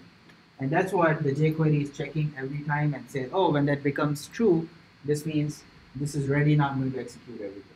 But yes, it is an example of callback because ready is a function and I'm passing it another function. So it's basically a callback function. Not necessarily asynchronous callback. This thing is an asynchronous callback function because you see that it's not going to wait, it's going to come over here. Anything that over here is, if you see a then function after it, it's always going to be a asynchronous function. If you put something outside the document ready, it's not. Oh yeah, because it's not. This console log is yeah. I can put it out of document.ready and it will still work. I have document.ready over here. Why? Because in my index.html, I kind of declared it on the top. That's why I needed it. If I put it inside the body, I don't even need document.ready. So document.ready is not really important over here. I put it because I like it on the top, the script file. That's why I put it over here. Okay. All right. Any questions? What questions do you guys have on the Ajax part? Yes. Okay, well, I'm kind of just curious about this, but like, is it asynchronous because there's a delay? Yes, exactly.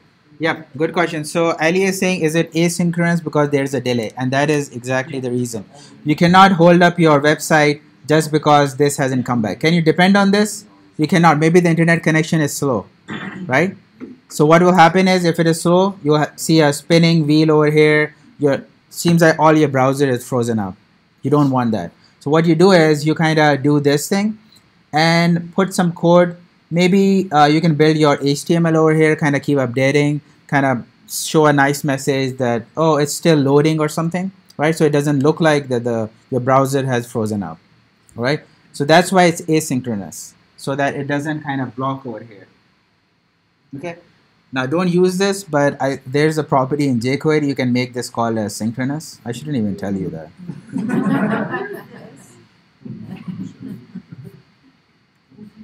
I think I saw it. Let me see. I was saying there's a property in this method which will, oh yeah, this async one. You see by default this is true. You can make it false, and what will this become? This will become a synchronous function. Basically, it will stop over here. Right? You can try it on your own time. I don't know why I even told you guys this. All right. All right. What else? What questions do you have? So this is yes, Chess. So maybe we get ahead of ourselves here, but so like the example you showed earlier where they had everything pushed into an array. Like, so you're just getting one set, one object of all these different. Right now? Yeah, it's like curiosity. Yeah. Or, I mean, again, we're gonna go this like 10 minutes from now. No. You are saying right now I'm getting an object. That's true. Right, but when we're getting multiple objects, like the previous example like you showed earlier, yeah. News articles. Yeah. It's like so it just pushes it, you just like create an array and kick it out into an array. Yeah, it just kicks out an array. So what you will see in your console log is instead of this object, you will see an array. You can replace that link. I don't know if I have it or not. We can. That was the. Where is it? You put the S in there. It will search. Thanks to that. And then you can see it. So what Chez is saying that the New York Scraper API is returning an array. So I can make a. Let's see if this works. I can make another Ajax call. You can make as many as you want and then replace this with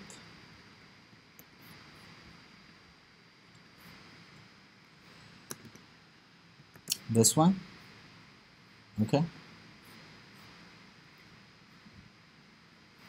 Oh, I'm getting this blocked. Try this. Yeah. There you go.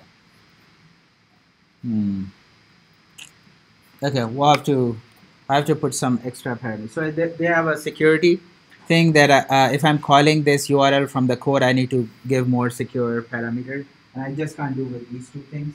Seems like they have the security set up so that nobody can access it, unauthorized access through your code. So we'll have to come back to it. But what will happen is you will get an array back if you pass through the security firewall and all that stuff. So you'll just have an array with all the stuff in it. It will be very similar to, you see there's an array already over here. Ratings. This is an array. So it will give you something like this. Maybe if you're trying to capture, let's say, multiple, like a search with multiple responses from OMDB, to have those listed out in an array as opposed to listing out in a single. For now we have a single object. No. So you cannot list with it. It's again the API is setting the rules. Right. If they want, they will return you an array, and you have to comply to that and kind of parse through it. Yeah, you cannot tell them that, hey, return me an array and object.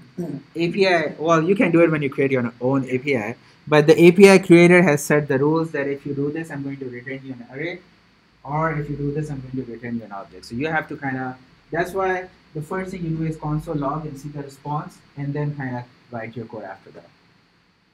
Okay? Yes, somebody else had a question. Yes. This is a curiosity question regarding the polling that we're doing for that from doing. Do they prevent that so you can't brute force it? Yeah. Or send Millions of requests. Yeah. So a little bit advanced. You have some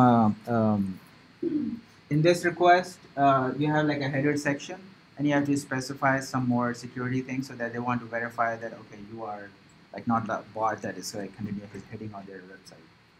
So the API can read what's making the request. It knows this is restricted as opposed to browser. Yes, yes. This API is kind of, they have the code over there that kind of expects those headers or something versus the browser one, and they can figure out that what is going on.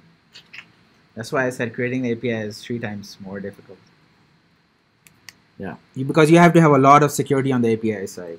Even these APIs, you can see the risk that anybody can access the data, right? They want to protect their data source.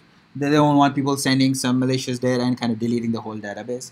So these APIs have to be highly secured. Yes? On that same topic, code sending certificates, you can always go back to the server that's providing it and give you a timestamp. Would that be an example of an API in that regard? If you're requesting a timestamp for your signed code? Again, so how are you making that call? Are you making an AJAX call from your code, or is just like a browser? It's when you download the script on the server makes a call. Okay, yeah, I mean, it's to me, from the technical definition, looks like an API. You're interacting with some system, but you're going through some layer. Yeah. It's not necessarily a web API, the API that we are looking at, because in the APIs that we are looking is, it comes back as a data in JSON format. To be straight, the web APIs, the purpose of a web API is you call that API and returns you some data in a JSON format or XML. You can ignore that part, but that's what a web API is, and that's what we are looking at. But technically, yeah, anything could be an API. I said like jQuery is API. Anything that lets you interact with something is kind of considered API. Okay. All right. What questions do you guys have about this AJAX call? So this is all the code, and this is what we'll be using whenever we talk about API. So it is absolutely, please make sure you guys understand the then function. This is what confuses the people most. Okay, you cannot do like this, var data is equal to this. You cannot expect that this is a function is going to return me something. This is never going to work. Okay, you can console log this. This will never work. It will never give you anything back. What it gives you back, what I said was a promise, right? That is something that JavaScript understands, and that's what kind of keeps stored, right? If you have multiple calls, I can do multiple AJAX calls also. So give me, let's change this.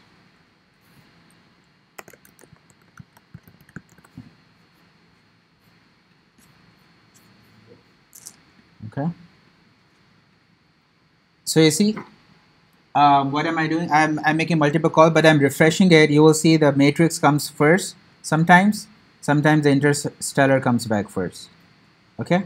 So what is happening? As I said, these are asynchronous. We have no idea when this call is going to return or when this call is going to return.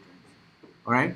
So you cannot write your code based on, oh, I'm going to get this first, then I'm going to do this. You cannot do this. If you want that, then the whole thing goes inside your then function over here. Okay, you cannot expect that this is going to get first or this is going to come back first. Again, what I said, JavaScript kind of keeps track of these promises. If I make this one, 5 more, it's kind of keep tracking of it. As soon as a call returns, it will call these functions, the then functions. Basically, you are saying execute this, but when you get the data back, then do this.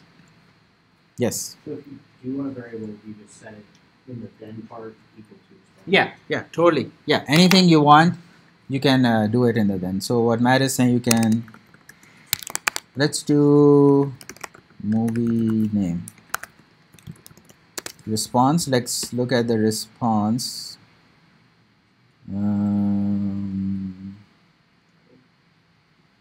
Well, Well, want to declare it outside of it. Response dot title. What is it? Movie.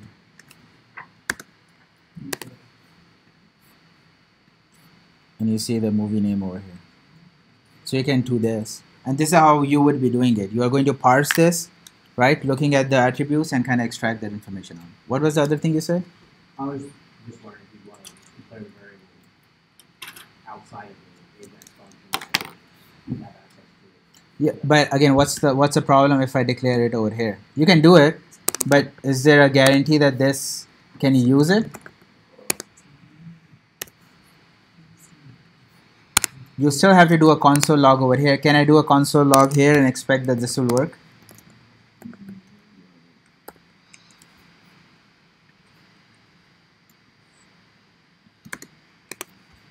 What do you think, Mike? Well, can you expect that this will actually have a movie name?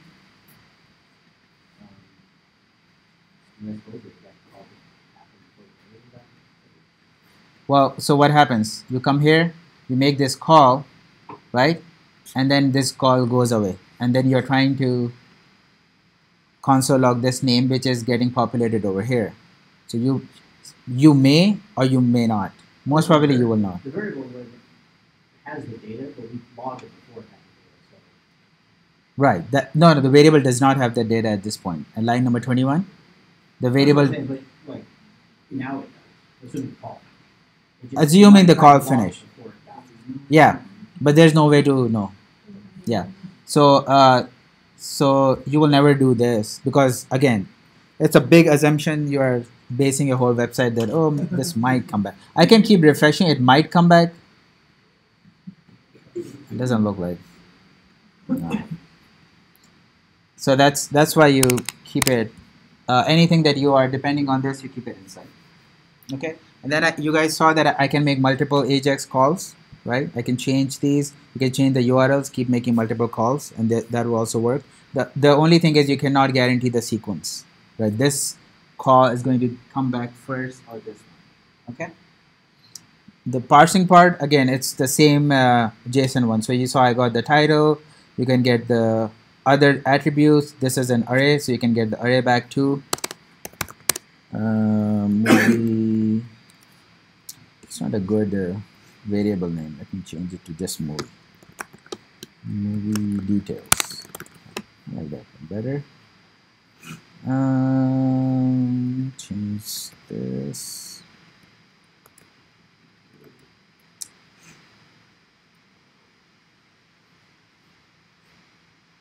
Okay.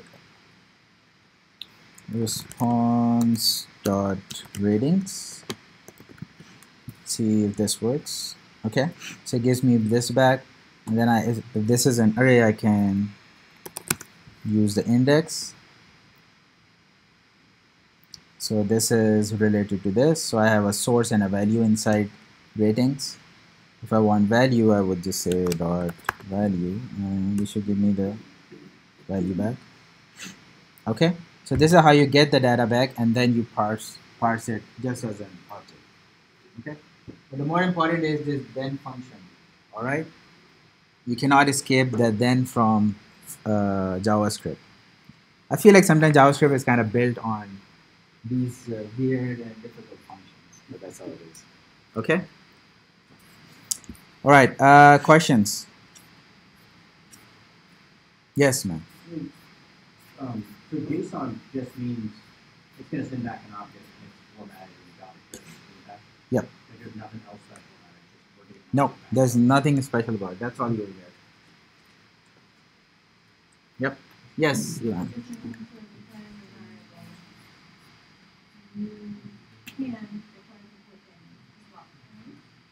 Yeah.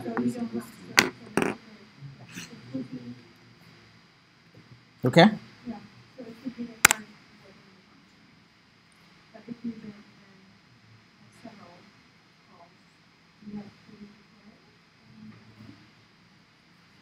Okay, so this is just a function. Going back to our JavaScript, this is a function.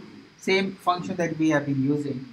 You can create many variables, or you can use the response.title, Yeah, you can totally put it in another variable, call it var rating value. You know, I mean, it depends on your use case. Sometimes it's better, sometimes not, right? Depending how you are passing this somewhere or whatever you're doing. But yeah, you can access it anywhere. Can you change the properties value at all? Let's say if you don't want it in minutes, you want it in hours or runtime. You cannot edit these properties. Like these are fixed at the data source. But yes, you can create a new property. I mean, you already have this rating value, right? Right? You can change this. You can parse it as an int or something or float. Yeah, you can do anything when you have that value. But the real thing you cannot change. You cannot modify anything over here. That's coming back. This thing you cannot modify. You can only read, right? But once you read it, yeah, this thing you whatever you want to do with it. Yes. When you get the JSON back, so it just comes back in like a flat file or whatever. No. Well, how does it come back? JSON. It's a JSON format. Right, but what is it? It's okay, so it's not. It's an object, right? It's within an array. No. It's just an object. Okay, so then can you render that to a response web page where it shows, it displays certain data? Yeah.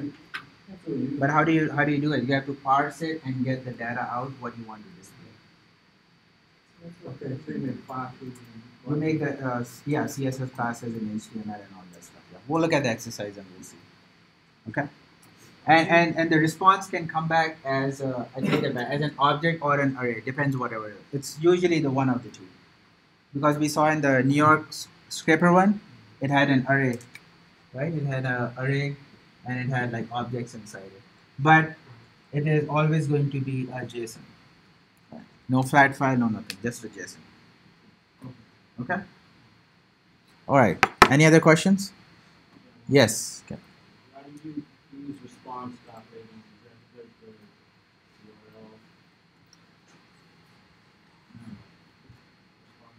Is that in there? Where is the response? So I declared this thing, right? On my function on the top. So my response object or variable is going to have all the JSON, right? And how do I access anything? I have to do the dot notation or something to get to these properties, right? So at this point, I have no idea. I console log this. Now I'm going to look at it and then say what I want. You have no idea prior. You have to look at this and then kind of extract these things out of it. Why are you using response? Response isn't part of the object. Because I declared a response on the top. You can change it to data. It doesn't matter. Yep. This is where the link is. So if you change it, I change it to data, then I have to use data everywhere. Oh my god. Right? So now I have to use data everywhere. Yeah. So whatever you declare on the top, whatever you pass in as an argument, that is what you have to use. Okay? Yes. What was the purpose of declaring the response of the Response of what? What is it? The second, the var movie details. Just creating a variable. This thing? Yeah. So now you are just creating a variable and storing that value. Nothing special. There's no reason. I was just showing. That had nothing to do with the console log down there, or you did response update. Oh no, it has nothing Okay, to do that's with where I it. was trying to connect. No, there's no connection between those two. No. Okay, let's do an exercise, and that might clear up some of the questions. All right, so.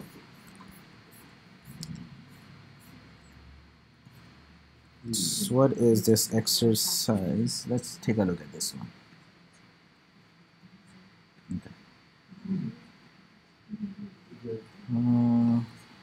Open.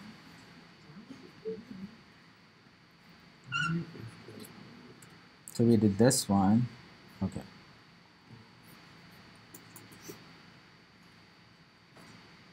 This is a good one. This is going to.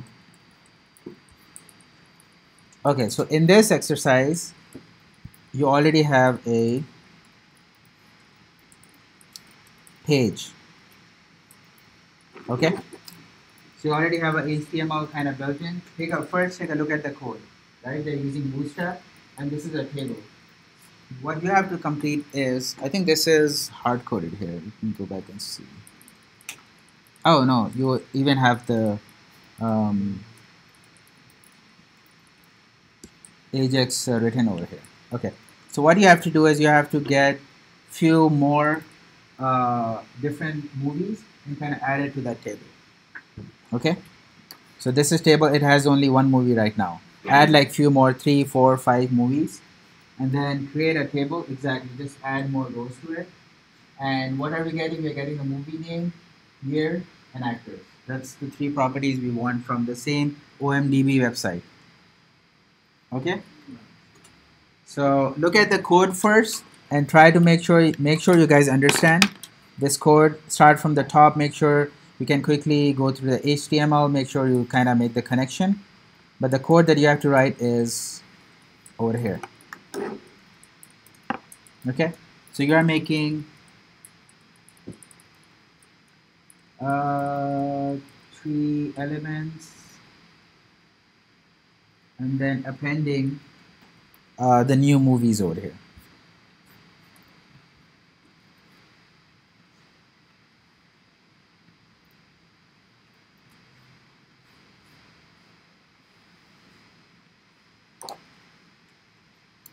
This is three elements, right? So 3 rows.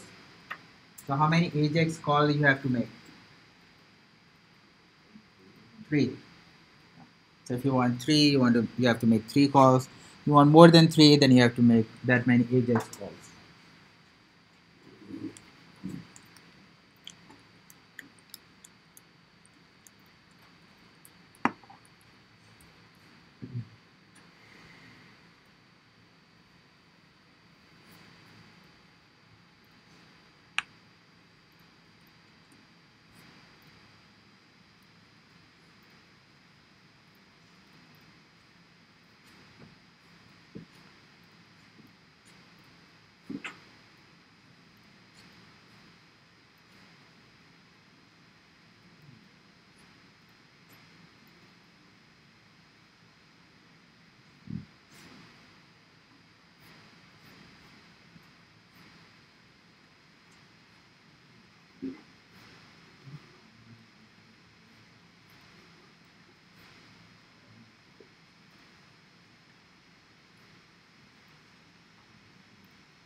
The first thing I would recommend, console log this response to make sure the site is working. You should have a same what we were looking at, same kind of response, JSON response.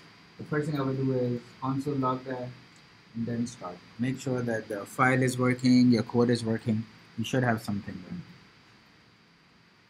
If that doesn't work, then go back and try to see what the issue could be.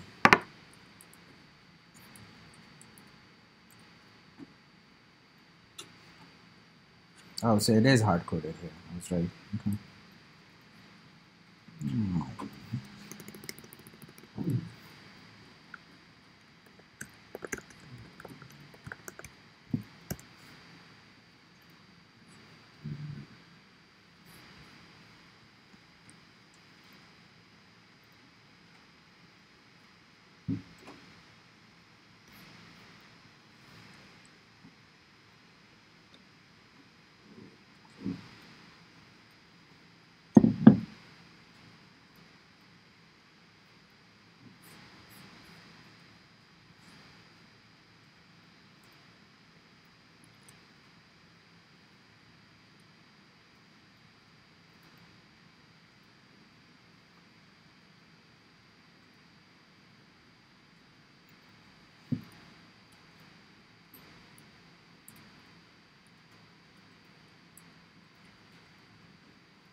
Is everyone able to console log this response and see the data is coming back? Good? Yeah. Anyone not able to do that? Huh? No? Okay. Console log response. In the browser inspect the data is not coming back.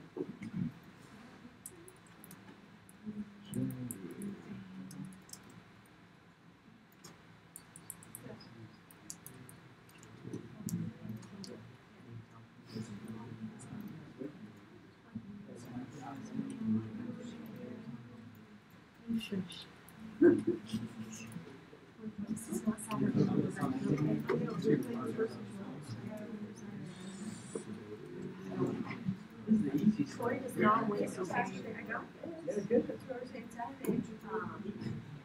And make it more complicated in my head when I really want it in, like I know how to do it, but when I'm trying to process it, instead of putting it, I can't do it. If I think about it, then it doesn't work. It's 3 hours, it's just not helping. I know how you feel. I overthink things all the time. It's where I kept going on. Make it more complicated. You don't win, no. Okay, we're coming. No, it's not it, no.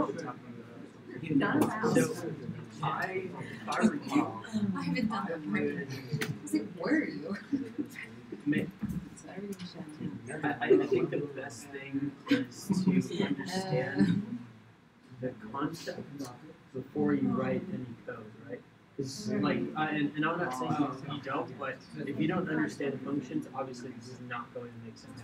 Right? So in order to be able to log this or put it on the screen, you need to understand that, hey, we're passing a function and that has a parameter, and we can use response within this function call to render stuff on the screen, log stuff to the console, call another, Ajax or something. So a bunch of different things. It should be in your console. So just baby steps.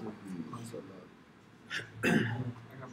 So what you see there's a what they say. And scope is also very important. Well, no, what I mean by scope is that, like, so here, Let's try your response is so if the first instruction says just log in to the console, don't worry about all the rest of the instructions. Just focus on getting it to the console. Then, when you have that, you obviously have the data. Then you can actually do something with it. So always just take it a step at a time. Check what are your console logs? Read the console logs. So the same or is there a typo? Yeah. You got it? Yeah, now you have to do it. How do you put it? Using jQuery, create some rows and tables, rows and columns. Look at how this part is being done. This one over here. This is what you want to do. So you want to create a new TR, 3 new TDs, and then append it to the T-body in your jQuery code using jQuery. Makes sense? So essentially, we're just trying to make new rows.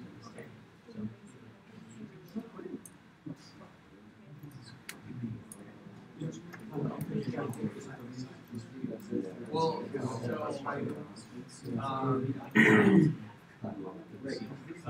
how do you create new HTML?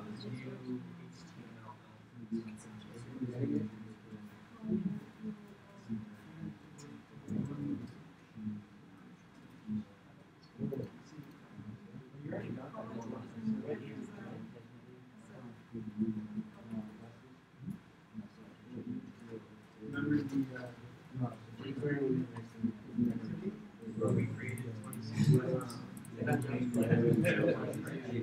So it's like we use jQuery to create right? So do you remember how to create? Yeah. I would just declare all your variables.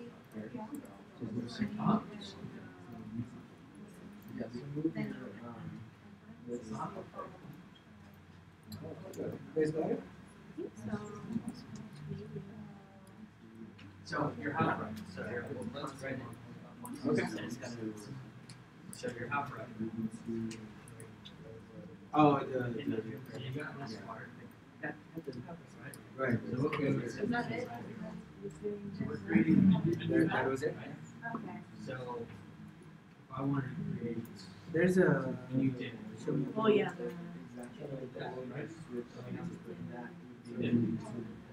Oh, no. I'm like, wait. No. That is. You have to do it in the code over here. You have to use jQuery. You have to get the response, parse it, and then show it on your table.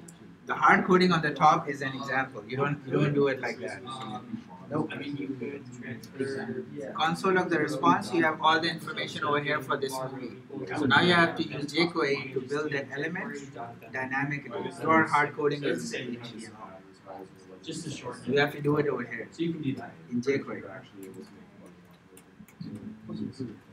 So you have this. You're going to search for a movie here, and then you're going to use the jQuery methods, and then create a table over here like a tr, td, td, tr. But you have to do it in jQuery, so that I can change the movie name, and it will update it with a different movie. Okay, don't copy this and just do the TRs over here. You have to do it in over here. Kind of defeats the purpose because you are getting dynamic data right on the runtime. So you have to use this data and then populate this thing. You don't have to set tables rows. What is it? You don't have to set table row and table data for them first. Yeah, you have to do it in jQuery. Yeah. Yes. But you don't have to do it in the HTML. Oh no, nothing on the HTML. There is absolutely no change on the HTML. You don't even have to modify the HTML. I would even delete this whole thing. In order to display all of those letters on the screen, we use jQuery. Yeah. So there are no changes in the HTML. Everything has to be done on the JavaScript and jQuery side. To that letter, so it'll show. So how do you do this? Create a reference to the new table row. How do you create a table row in jQuery or any element? It's like create something. What is it? It's create element or something, isn't it? No. jQuery. Simple. Huh? Yeah. That's it. Var row. Single brackets. Man, you guys already forget your jQuery? That's not good. No. So far I have this. So this is how you create an element in jQuery. That's it. No. jQuery will take care of it. So jQuery is happy with just that. Yes. Alright guys, we have to create our HTML elements in our JavaScript code. I'll give you that example. That's how you start off. Okay, so this will create a row. Now I have to create these columns or TDs with this information, and this information is coming from my response. I have to fill that in. This is referencing something that we assume already. And then append it back to this T body. Right. In this case, it does not. Since we need to create a new table row is in our home. Why this is how we create it. Alright. I would highly recommend brushing up your jQuery skills, because this is how you would be coding your HTML and everything. You are getting all this data from an API, and that's how you'll be filling. You cannot hard code anything in your HTML, right? And the reason is you don't have the data until this JavaScript executes. So you have to dynamically. Right, you have to do it because there's no other way you can use this data. You have to modify the DOM, and this is the only way you can do it. Jill, did you hard code it? Say no.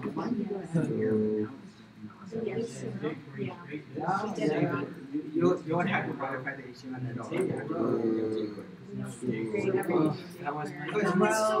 No, because you're hard coding. You have to get this. You have to get the response and make 3 AJAX calls. inherits a bunch of different. Do it. You have. There's no other way you can do it. You cannot hard code. So you can remember appendix, right? Table row. You create a table row. No, I get that. What's the table? So how many rows and what? Okay, so they have columns. So the table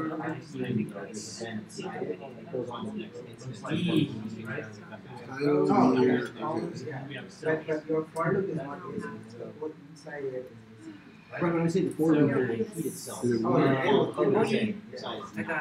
So for what would this be? It doesn't care which first So what did you do for the title? Dot. Yeah, dot capital T title. So if you console log, so this is my object I should say. Count to 1 second. Hope everything's done.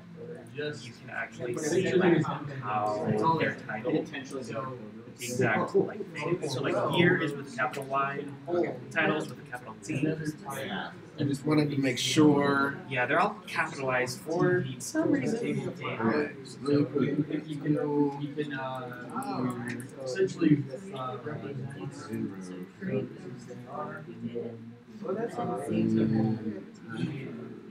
That's goes inside of tables. Similar to how Bootstrap works, right? You cannot use Bootstrap columns, not rows. Yeah, I was wondering if You can't use Drew has like worked in array. So in an HTML table, one thing about your kind of single row is since it's table is body is this, forms.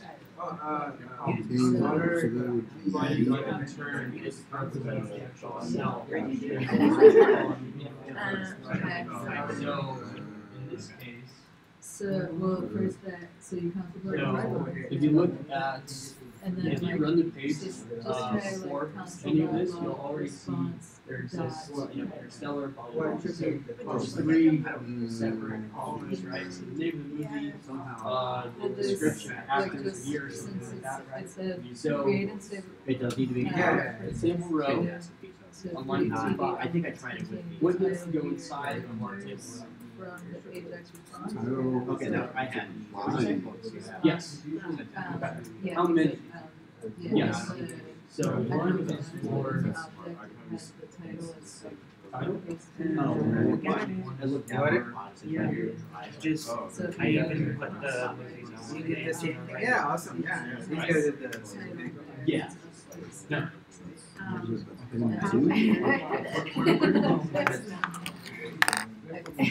Yes. So I don't know if you know this, but I did. So when you create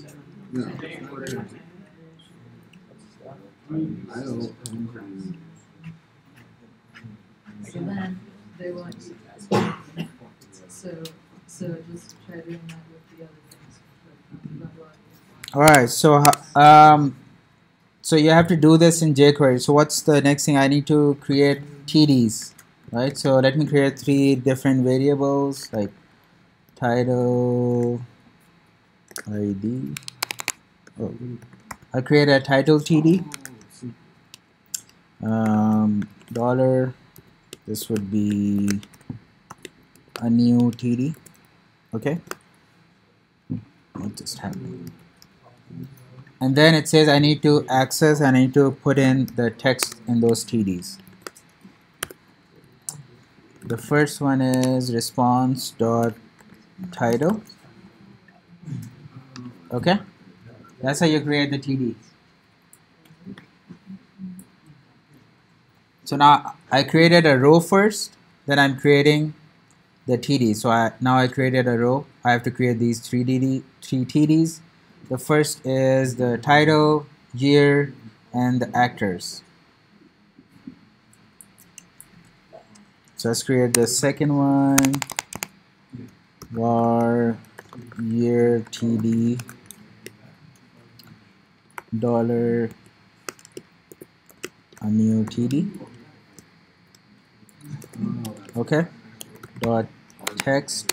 This time is going to be response dot. What's the attribute name over here? Is it uppercase Y-E-A-R? Yeah, they're all uppercase. Okay, awesome. So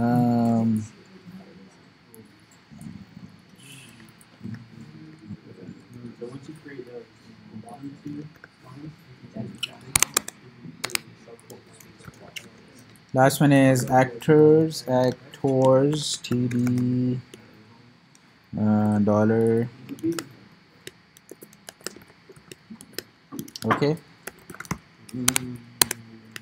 And is it a array or is it simply just a big string?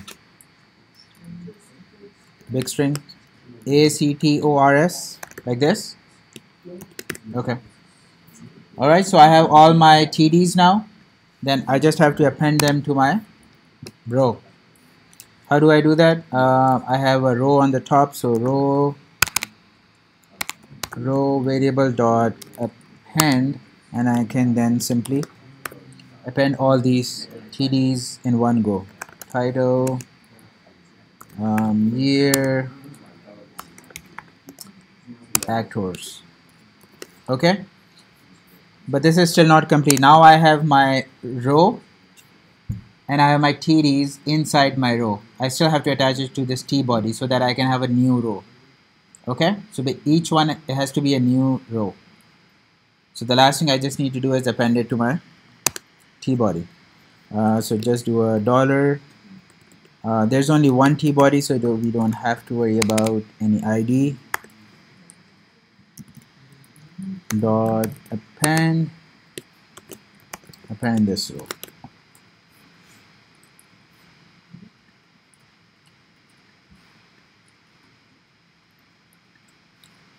And there's my new movie.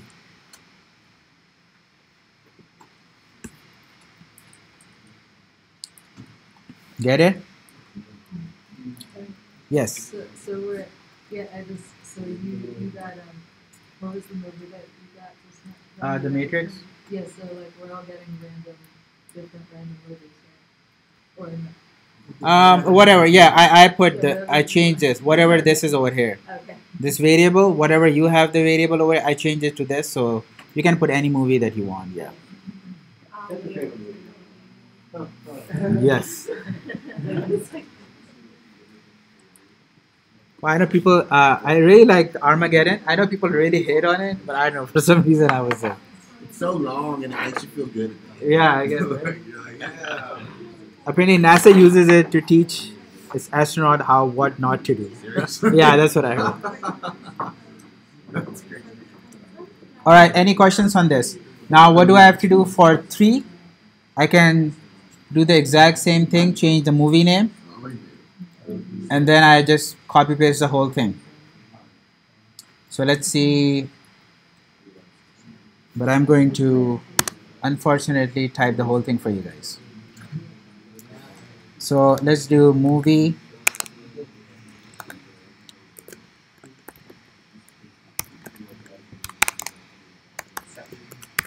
I'm going to look for this one, okay?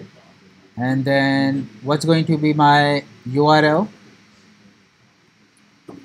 Do I have to change my URL? I don't have to. I can just use this one. Okay, so I can just use that one.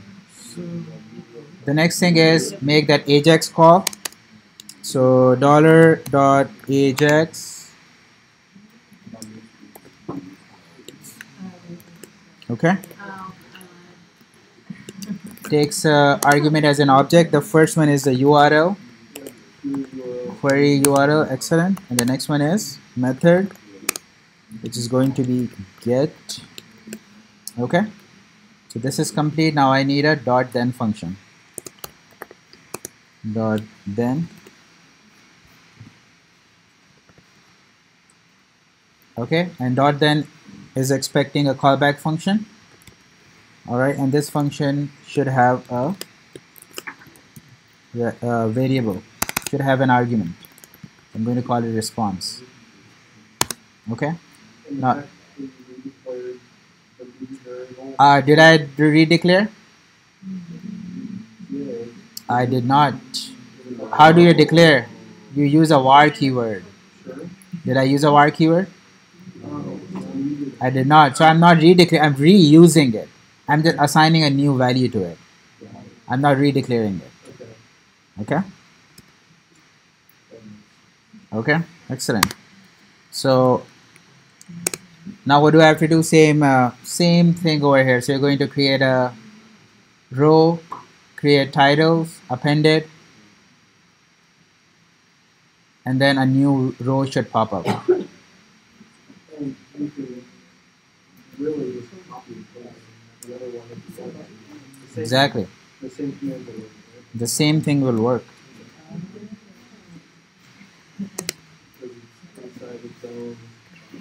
Yeah, and these are not visible outside anyway, so scope, right?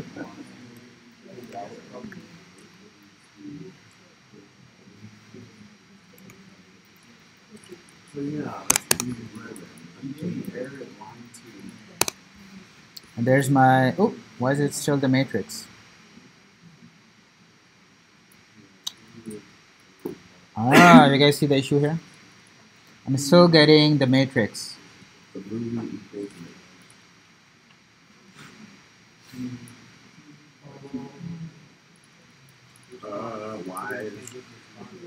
Why? You see so you see the issue with this? It's since this is an async call, it goes here and it just keeps the same name. With the matrix, it just keeps outside of that. Yep, it's outside. So what we can do is we can now redeclare it so that it kind of gets the new variable. Okay, so the problem over here, I'm reusing this without redeclaring, so it's just pointing to the same variable. And since this is outside this thing, if I change this over here, then it should work. But since I'm reusing it, it kind of keeps the same reference. And now I get the inception. So I have to redeclare these. Can get what? Yeah, you can't stop it. Keep it like loading. Yeah. When you use the same URL, you have to redefine it. Yeah, because it's pointing to the previous one. So kind of you see, or you can put the URL inside over here.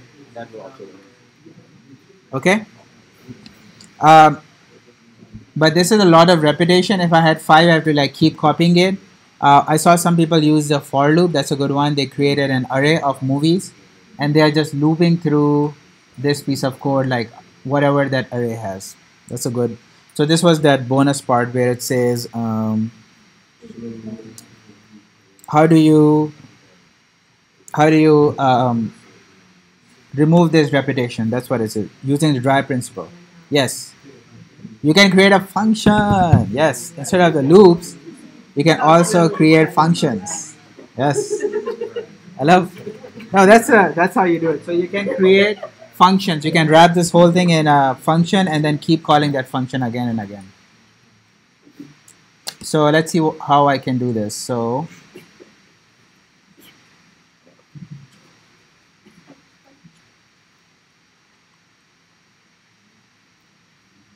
let me this whole thing. Let me remove this whole thing. I don't want this.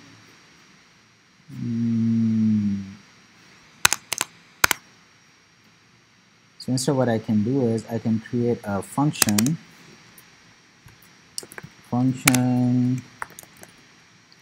Call it search OMDB,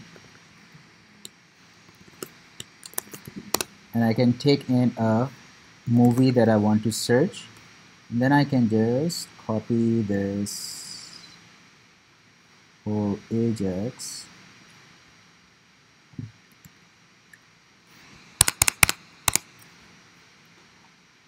inside my function.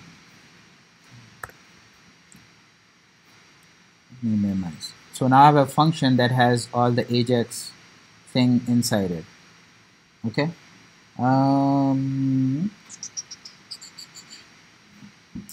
I can actually pick this up and then move this here as well so that it takes up this movie name.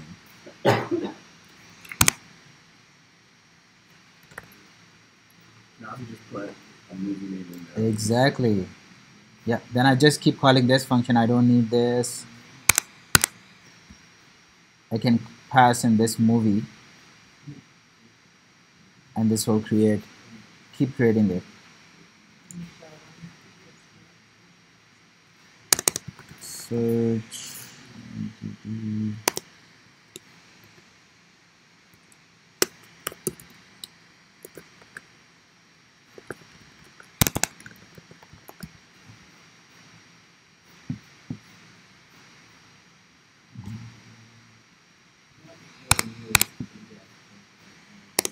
Exactly, I don't have to create a new one because I wrapped it in a function, and then you can keep reusing, keep recalling just this function. What happens if you put something in and it comes back with like multiple results? What do you mean? Why would it come back with multiple results? Yeah, like if you put in Harry Potter, it'll pick one for you. It comes out with the most recent one. Yeah.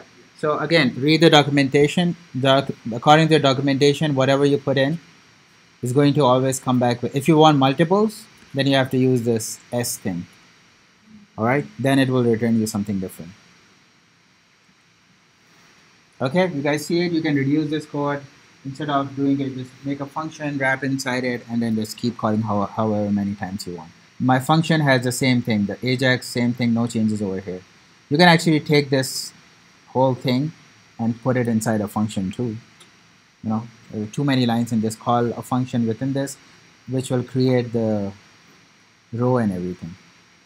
Yes. How do you do it with a loop?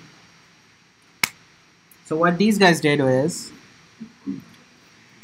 they created an array of movies, or array movies, and they put in movies here. What is it?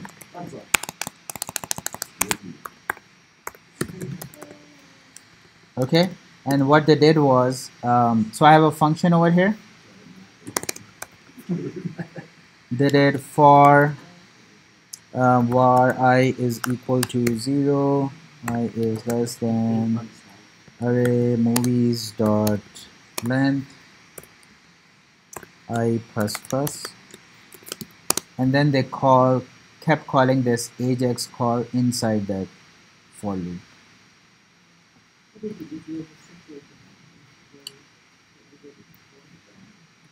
Like this. So what happens is it runs like these many times and keeps calling it. That's how they do it. Yeah. It's up to, again, there's no right or wrong answer. It's up to you. Yeah. If I would use a function, you see, instead of the for loop, because then I can call this function however many times I want. But again, it's this also works, that also works, without for loop also works. You just want to make sure your code is dry, you're not repeating yourself. Okay? Any questions? Good? Yeah. Alright, so seems like this wasn't a really good try. Let's try another API. You might like this one. It's called Giphy, or Jiffy if that's what you prefer.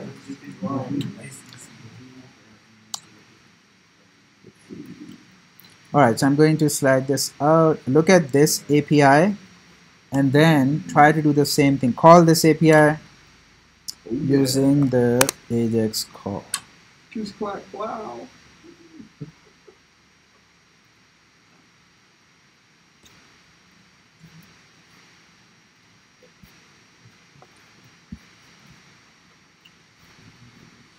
Again, same as the movie one, go through this API. The first step is understand what they are doing.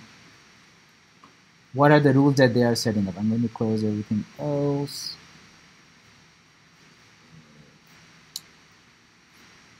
And then just make some Ajax calls. Just Ajax, you don't have to worry about the HTML now. Look at some of the API calls. Look at this technical documentation. Look at these. Start with the trending one. This is the easier one. Trending endpoint. Now for this one, you have to have an API key. All right. I already have one, but I'm not going to share that one. All right. So you guys have to create your own. And to be honest, this is the API that you have for your homework also, right? Is this the one? Yeah. So you need the API key, your personal API key anyway. So might as well create it right now and then try to see what these are doing. Try to write an Ajax call. Then I'll show you how it works.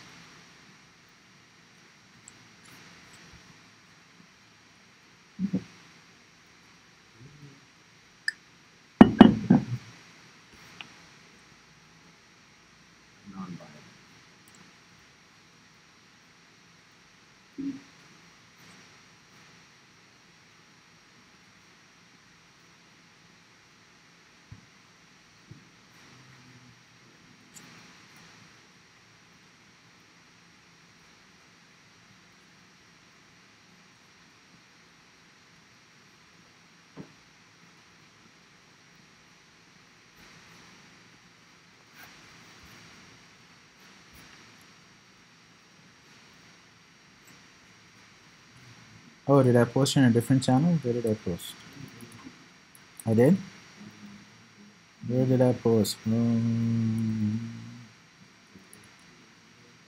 Resources?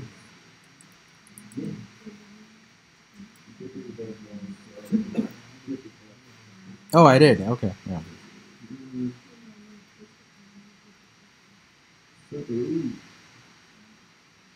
So look at the APIs and see how would you return a single GIF tied to a search term? How would you return 5 GIFs tied to a search term? So first you need to figure out how to return a single, and then how do you return 5, and then trending. How do you return the trending one?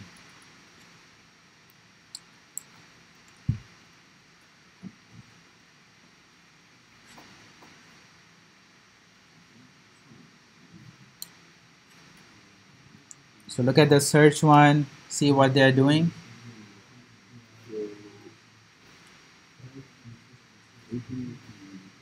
And try to build that API. I'm not sure how much time it takes to get the API key, but sign up for it and see if you get the API key, then you will be able to use this. So build the URLs, run it on your browser.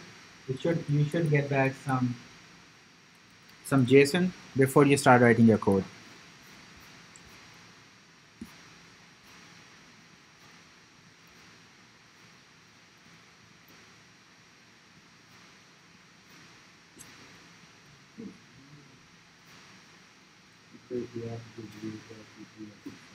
Oh, soon? Okay.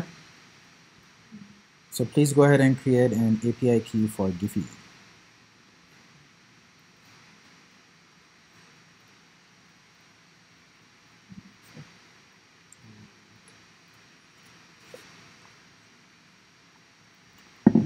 And then look at the search endpoint and try to build a URL.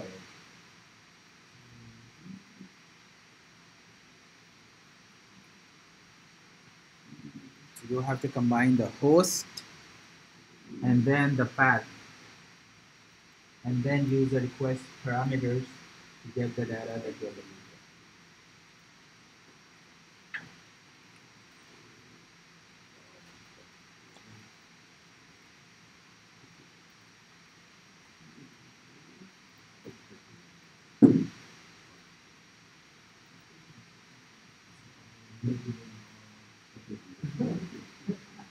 You guys get the piece? Yeah. That's what I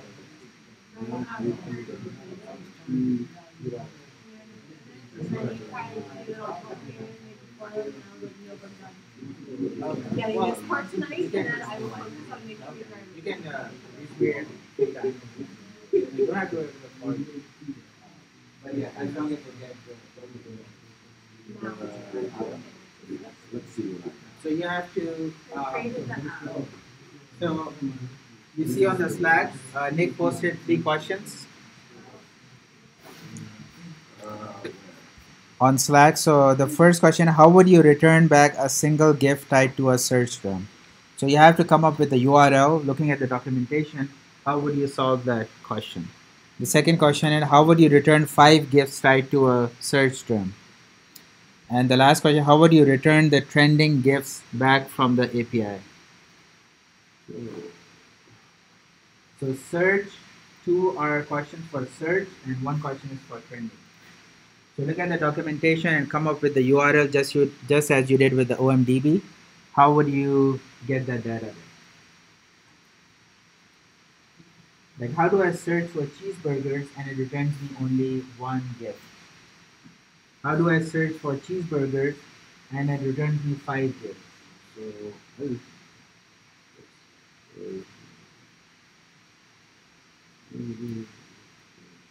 all there in the documentation, right?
I don't have cheeseburgers, but I have that site. What is it? You have what? The site cheeseburger? Yeah, I searched no and site cheeseburger. So I kind of have it, but it's not spelled the same. It's CHEEZ burger. Oh, that's okay. But are you getting a JSON back? Yeah, but it's not like it's. It seems like it's more than one. Like I tried to limit it to just one. This seems like it's a huge. Oh, that's good. You're almost there. I guess this is just a really big object. Looking at it. Yeah, just minimize on the top and see if it's only one object. You see the arrows? You can minimize those. It's one object? Yeah.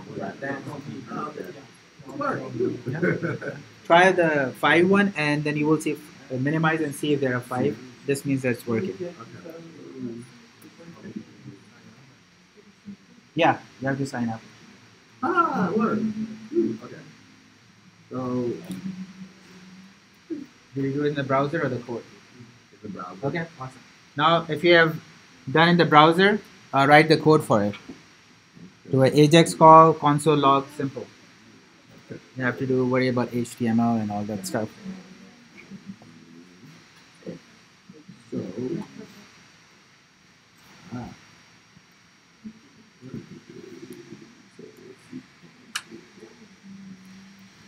var query URL.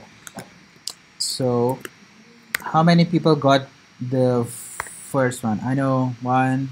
Anybody else who was able to create the URL for the first one?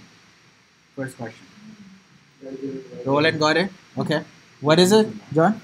I said I gotta get into right order. I have it in the wrong order. So. The order shouldn't matter, actually. The URL, I don't think the order matters. So what do you mean order? So what do you have? I put api.gp.com/v1/gifs. Okay. Friend and just friend. Yeah.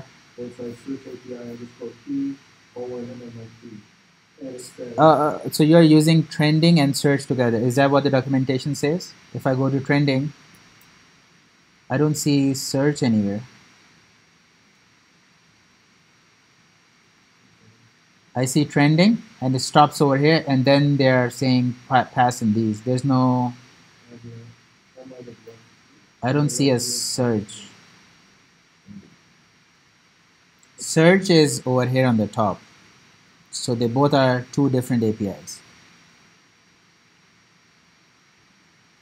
So you are good on the starting part. So you have API this thing, okay, and then you have your /gif/search, okay. Oops, extra /. So this is what you have. So this is good, and then I need to put in my parameters. So the first one it says is API key.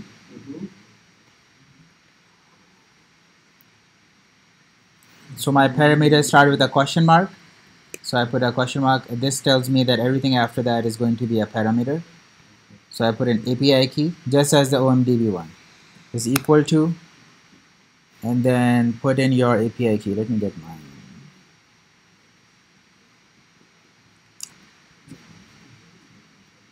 I put in my API key here. Okay. What's the next thing? Q, search term. Okay. So the next thing, how do I separate these? By &Q. Okay. Wow, it has two Qs. Well, actually, I copied this. This is my key, and it says Q is equal to. Let's search for cheeseburgers. Cheeseburgers. Okay. And then it says return back a single GIF. How do I do that? Limit. So let's do &, limit is equal to 1. This should return you one GIF data tied to cheeseburger. You can test it out in RU browser, and in my data, looks like they are using the keyword data. They are declaring an object called data, and within that object there's just one object that tells me this is GIF for 1. Huh? Yeah, it has 20 different, it has images, it has all this stuff. So you can test this out too. If I change the limit to 5, I should have 5 different objects. If I do this 5,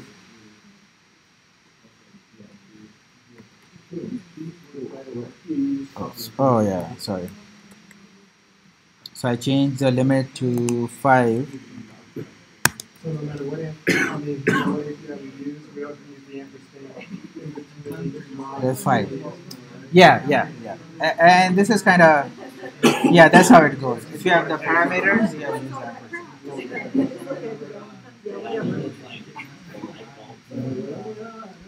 Alright, you guys see how I built the API, the URL? How about you do the, what's the second one? Yes.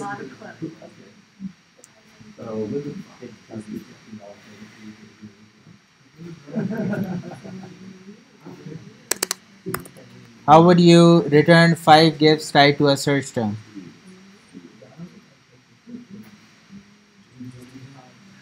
I already did that, yes. Change the limit to 5.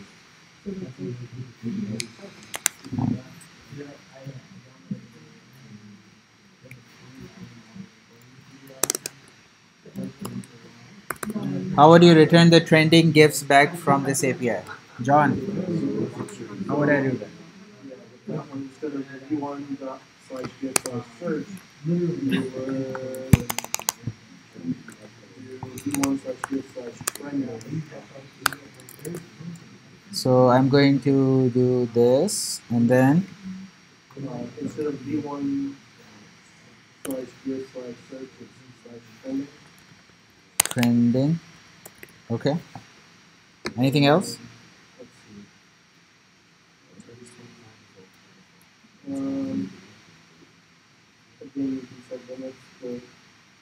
What am I missing? I'm still missing something here. No. Trending, I'm not searching. Again, trending will give me the top trending ones. Well, you still put your yes. Excellent. So, anything else? So that should work. Let's try it out.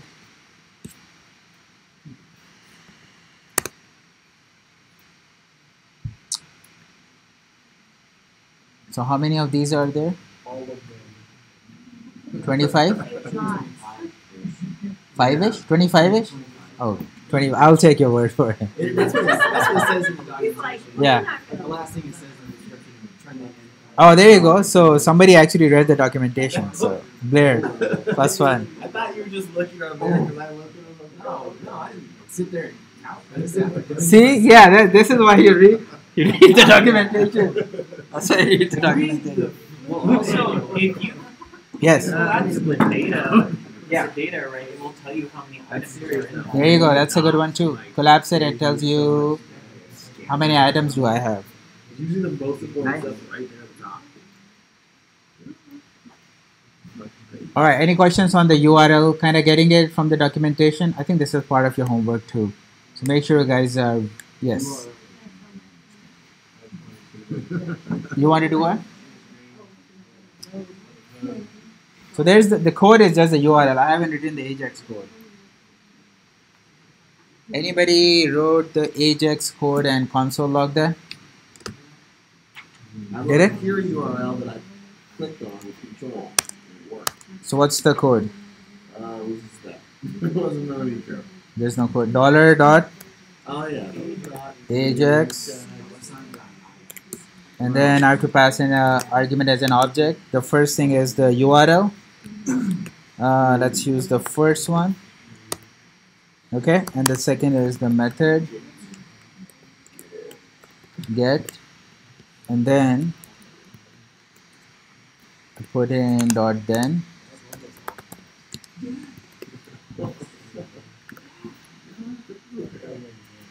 And I need to pass in a callback function which takes in a argument of, let's call it response. Okay, and just console log it, and that should give you the response. And let's look at it how it is coming back. Response. Okay, I think that should work. What do you guys think? Looks great.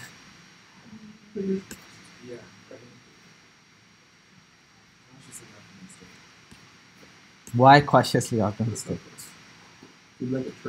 What is it? What?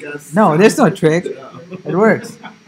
All right, but you see, I have extra stuff. I have meta, pagination. I don't care about these things. Where's my real data? Is inside this object. So within the response, they have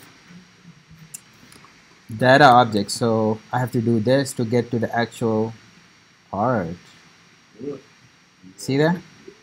And what is this? Randy, you were asking. This is actually an array. Oh. You see that?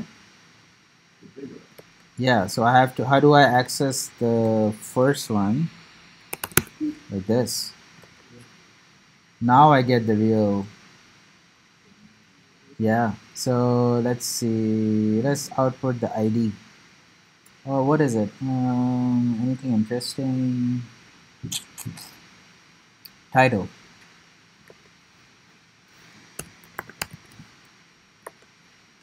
Now I get the title. So it is going to return you an array. Oh, because I have a limit over here. That's why.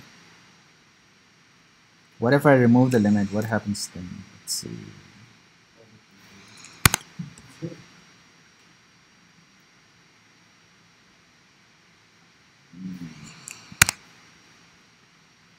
Oh, I think it still be an array. Yeah, 25.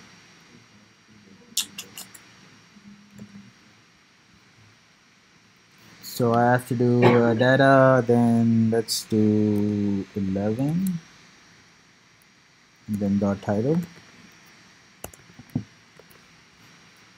new days gift. Interesting. And then you can do the same thing for the rest of them. Okay, just change the URL. Okay, so you see, I don't know what the response is coming. I started from a console logging the response. and then I saw the data, and then I determined, okay, it looks like it's embedded inside this array called data. All right, and that's where I went from. So that's what you guys have to do. You guys have to look at the data first. Oh, this is how it is coming. What I'm looking for is inside this.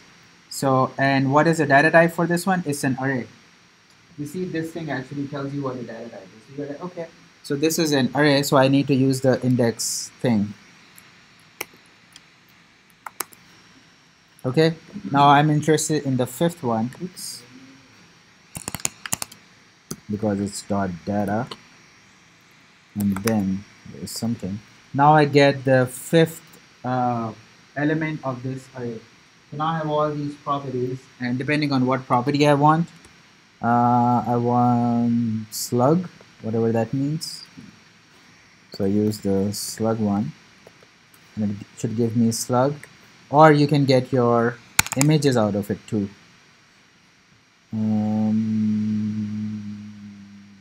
This one maybe. I'm just going to copy paste this so I don't make a mistake. Let's see what this opens up.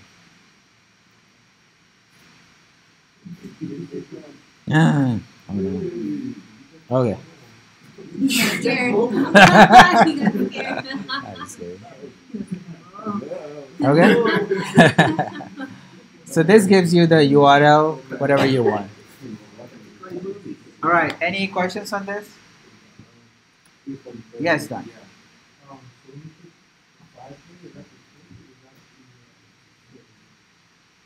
Six.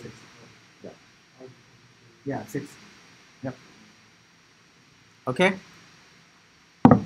So that's all for today. On Saturday, I'm here teaching. We'll be looking at more APIs. We'll be doing more exercises on this. So please go back and revise it before you come on Saturday. This is this syntax. Make sure you read the documentation. Go back, read the OMDB one, Giphy one. Try to understand how to make those URLs from the documentation. All right. I'll see you guys on Saturday. I like API. It's less threatening than everything else.